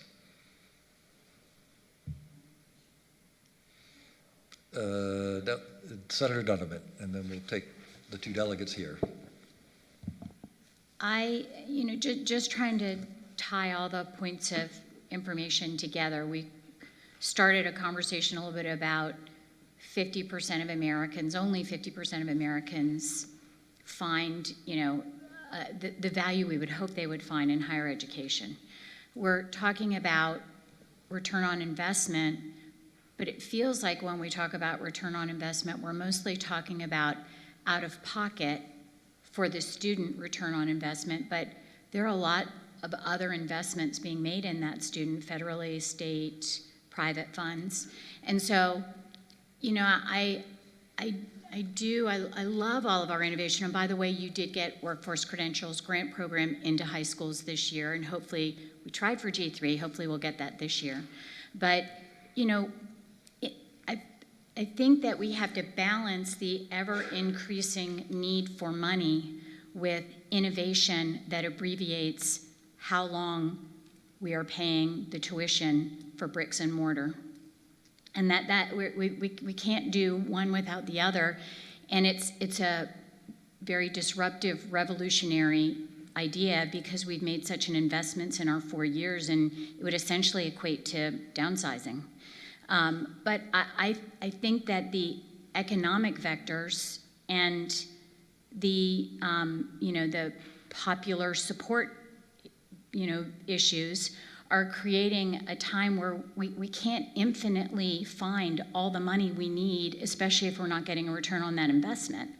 And so, it used to be, I don't know if it still is, but the average student in Virginia took 5 years to graduate. Why isn't it 3? And I mean, what do we have to do to actually bend this curve from an innovation standpoint? And, because it just can't be bottomless money. And so I really hope that because I keep hearing we have to pay for this, this entity, and I think the entity might need to change. So just throwing Nicola, you're jumping on this one. I am, because of course, she's absolutely right. COVID-19 had an incredible impact on our institutions in terms of really disrupting what higher education is. I'm going to go back before that, though. One of the things that we're working on at Virginia State, well, that we're doing, let me say that, is in the summertime when most of our faculty are off and the cost to do courses, we can reduce the cost to teach courses. We've reduced the tuition in many of our gen ed classes to $99 so that students who may fall behind during the year can catch up over the summer. And so one of the things that we're really keen on is how do we get students out faster. And if we would like them to take 15 credits a semester, 15 credits a semester gives us 30 credits a year, gives us 120 credits, means you graduate in 4 years at least.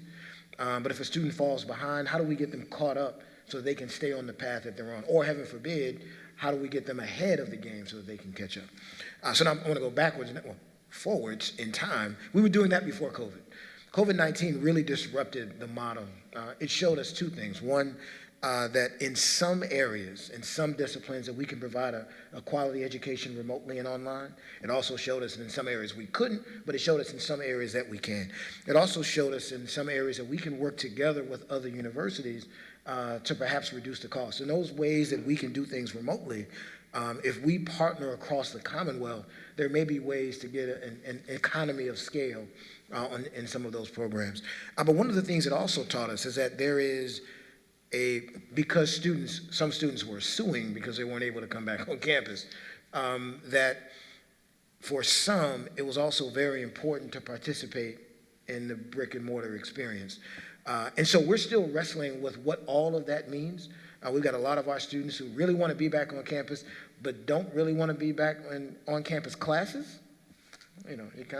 So we're still working through some of that, but I think that there's a lot of opportunity in what we've learned during COVID and before COVID to kind of turn the dial and figure out how we can gain more efficiencies out of the system to make it work for affordability. Thank you. Delegate Simons.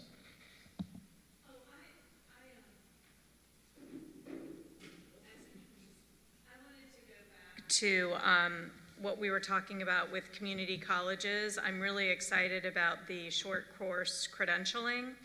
I have heard that there might be problems with finding the expertise to teach those classes. For instance, a welder can make so much more money doing his or her craft than they can actually teaching. So how do you find the staff, the faculty, the teachers for those short courses? And also, can you use Pell Grants or federal funds if you have a teacher that might not have a graduate degree? And what could we do creatively to find student loans? Like, can we work with local credit unions or try to get some of our banking industry to step up and provide loans to our community college students for those short courses?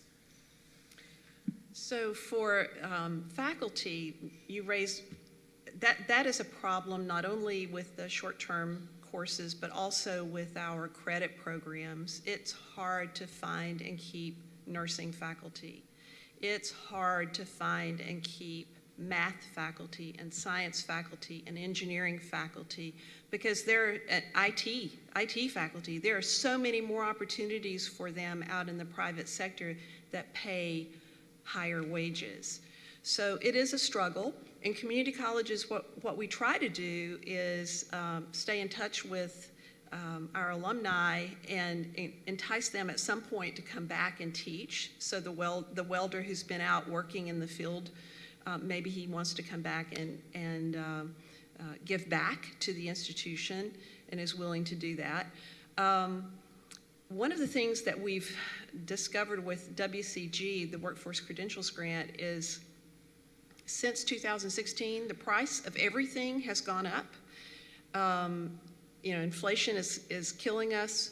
We have a set cap on the amount that the state will reimburse for those programs. And we're coming to the General Assembly this year to ask for that cap to be raised so that we can pay the welder the salary or the pay that he or she wants or requires in order to teach the class that we need for them to teach.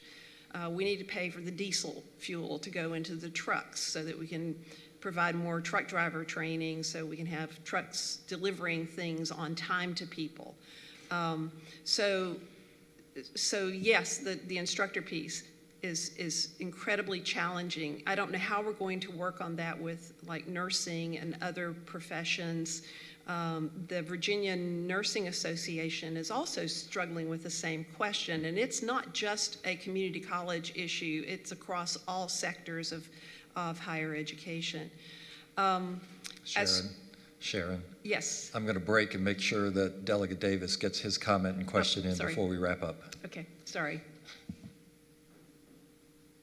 I appreciate it, and I kind of wanted to go back just for a second to what the senator said, and probably a little bit more eloquently and diplomatically than I can, but I know it was said earlier that financial aid has not kept up with the cost of attendance, but I look at it a little bit differently, that the cost of attendance has not kept up with financial aid.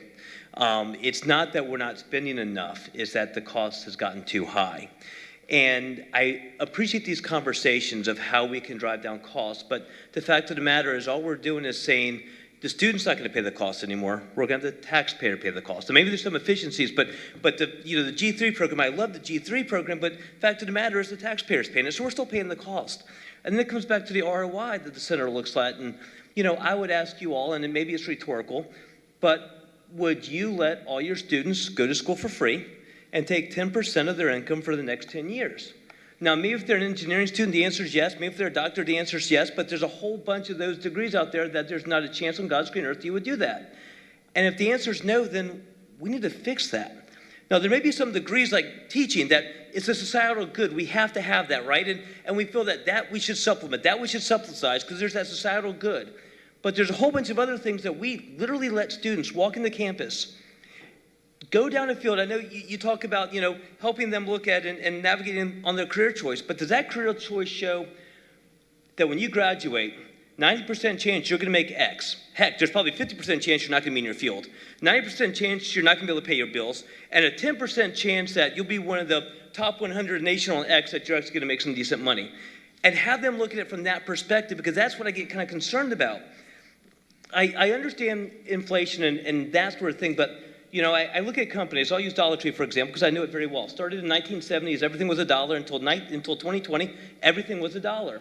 Gas went up, payroll went up, insurance went up, everything went up, but everything stayed $1. Now, 2 years ago, they went to $1.25.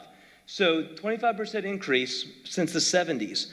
Why couldn't we do something like that in higher ed? Why can't we find those efficiencies? Why is it that every institution teaches Spanish 1? I do not understand this. I mean, why can't we pick 2 entities and say, y'all are going to teach Spanish 1?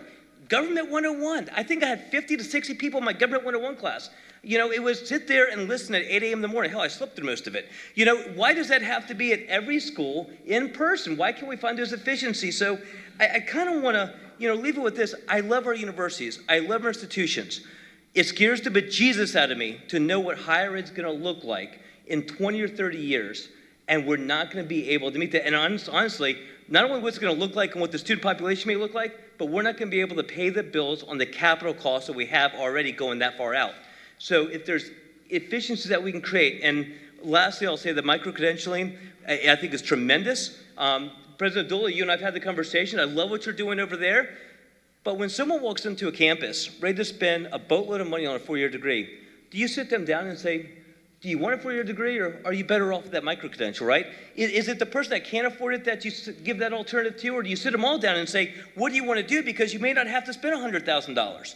So I think those are the conversations that we need to start having, because in many cases, that 4-year sheet of paper is not worth what the person paid for it. And that's what caused the housing bubble back in the early 2000s, and that, unfortunately, I think is going to cause a bubble in higher ed with our kids coming out of college. Thank you, Mr. Chairman. I think those are excellent comments for us to be thinking about, and we do think about them. Whether or not we are creative enough yet to come up with all the solutions that you're suggesting, perhaps not, but we appreciate the challenge, and we're on the same page with you, so thank you. I'll give Makola and Sharon, you each get a sentence fragment wrap up. Sharon? I just would like to say to Delegate Davis, ditto, I think we have to figure this out. It's going to take all of us working together to figure it out. We have to be more efficient. We have to reduce the cost. We have to provide good quality education, get people skilled, get them jobs. I look forward to working with all of you to find the answers. Macaulay, your one sentence? I agree also, and I look forward to talking to you after this to tell you how much I agree. And Chair Lucas, I saw your red light come on. I just wanted to see if it was working, because I'm trying to give some wrap-up remarks so we can all get out of here. I yield to the senator, I yield to Julia. Thank you for Makola and Sharon for your contributions to this. Thank you so much, and yes, please give our panelists and Peter a round of applause. She beat me to the punch, but I am going to turn it over to Delegate Davis first to give some closing remarks, and then we'll hear from Senator Lucas, and then I just have a couple housekeeping notes for you at the very end. Delegate? Thank you. Well, first, thanks to the Hunt Institute. Julia, thank you. Javid, thank you. To your staffs, thank you very much for putting this on. This is very important. A lot of work goes into putting this together. Secondly, for all my colleagues that came, thank you very much. And to the other stakeholders around the room, it's really appreciative. We don't get this time during session to have more than a 5-minute conversation, so this is wonderful, and I feel that this is one of the first years where it really was a dialogue, not a Q&A at a panel, and I think that's been very valuable. And I'd like to say one last thing, it's always great to see your colleagues, and unfortunately out there, they don't understand that we are bipartisan, we are friends. And nothing showed that more than last night. I never knew Bon Jovi could sound so good in a bipartisan manner. And y'all, yeah. And you may find the pictures online later, by the way. Right. And VCU has such amazing talent. Something about Tennessee whiskey. Who knew? And I just mentioned that because that's what this is about. It's not just a chance for us to talk about policy, but truly do what we all believe in, which is come together. We're friends. We're family. We disagree sometimes, but we really do work together. So I really appreciate everyone coming here, and thank you again. And Senator, thank you. I enjoyed co-chairing this with you, and it's all yours, ma'am. Well, thank you, and I just want to say again that I enjoyed yesterday's session, and I enjoyed today just as much. And even though my co-chair and I oftentimes differ in our approach to how we come about the resolution to these issues, this kind of dialogue is really very, very helpful, because I think collectively, the members of the legislature, we will come together and we will come up with a resolve for some of these issues. And so again, I just want to thank Julie. I want to thank Dr. Siddiqui and everybody who was responsible for putting this program on, for bringing us all together again, and I look forward to next year's session. All I can say, it gets better and better, but again, last night was phenomenal because, I never knew that Kurt Cox was such a good stand-up act. He was really, really good last night. I really enjoyed that. So again, thank everybody for coming. This has been wonderful, and look forward to next year. Thank you so much, and thank you again to all of our legislators, all of our speakers, all of the guests over the last 2 days, as well as also all of our hosts, Hotel Roanoke, Center in the Square, Radford University, and McHarg Elementary. Just a quick note, a couple notes for everybody before you, start your weekend. Legislators, you will see that there are pink evaluation sheets, or purple, depending on your color scheme, at your tables. If you could just take a couple minutes to fill that out, we really do use that information. We find it very valuable. They are confidential internally. We won't share your responses with anyone, and we only use the data in aggregate. And Speakers, you will receive a reimbursement form in the email. It will be coming from someone from Hunt on Monday, so that's for speakers. Legislators, you should have already received a reimbursement form from the clerk's offices, but if you did not, please feel free to let us know and we'll help you get one. Also, as I mentioned yesterday, we will be sharing a key takeaways document in the next 2 weeks that will have all of the resources, speaker contact information, notes, takeaways from the last 2 days. So please be on the lookout for that, and I hope you find it very useful. And as we wrap up, we will have lunch available for speakers and speakers and legislators next door. They are take-home boxes. Please feel free to grab one and mingle, or just take one for the road if you need it. And if you have already connected with Sarah Carlson about car service to the airport and you have a question, please see Sarah Carlson, only if you've already arranged it. And I think that is everything from me. So if I forgot anything, I am sorry. But once again, thank you so much. We really appreciate all of you. If you need anything ever, the Hunt Institute is always here to help, and we are really looking forward to next year and just making this bigger and better every year as we go. And happy Halloween. Have a great weekend. Thank you.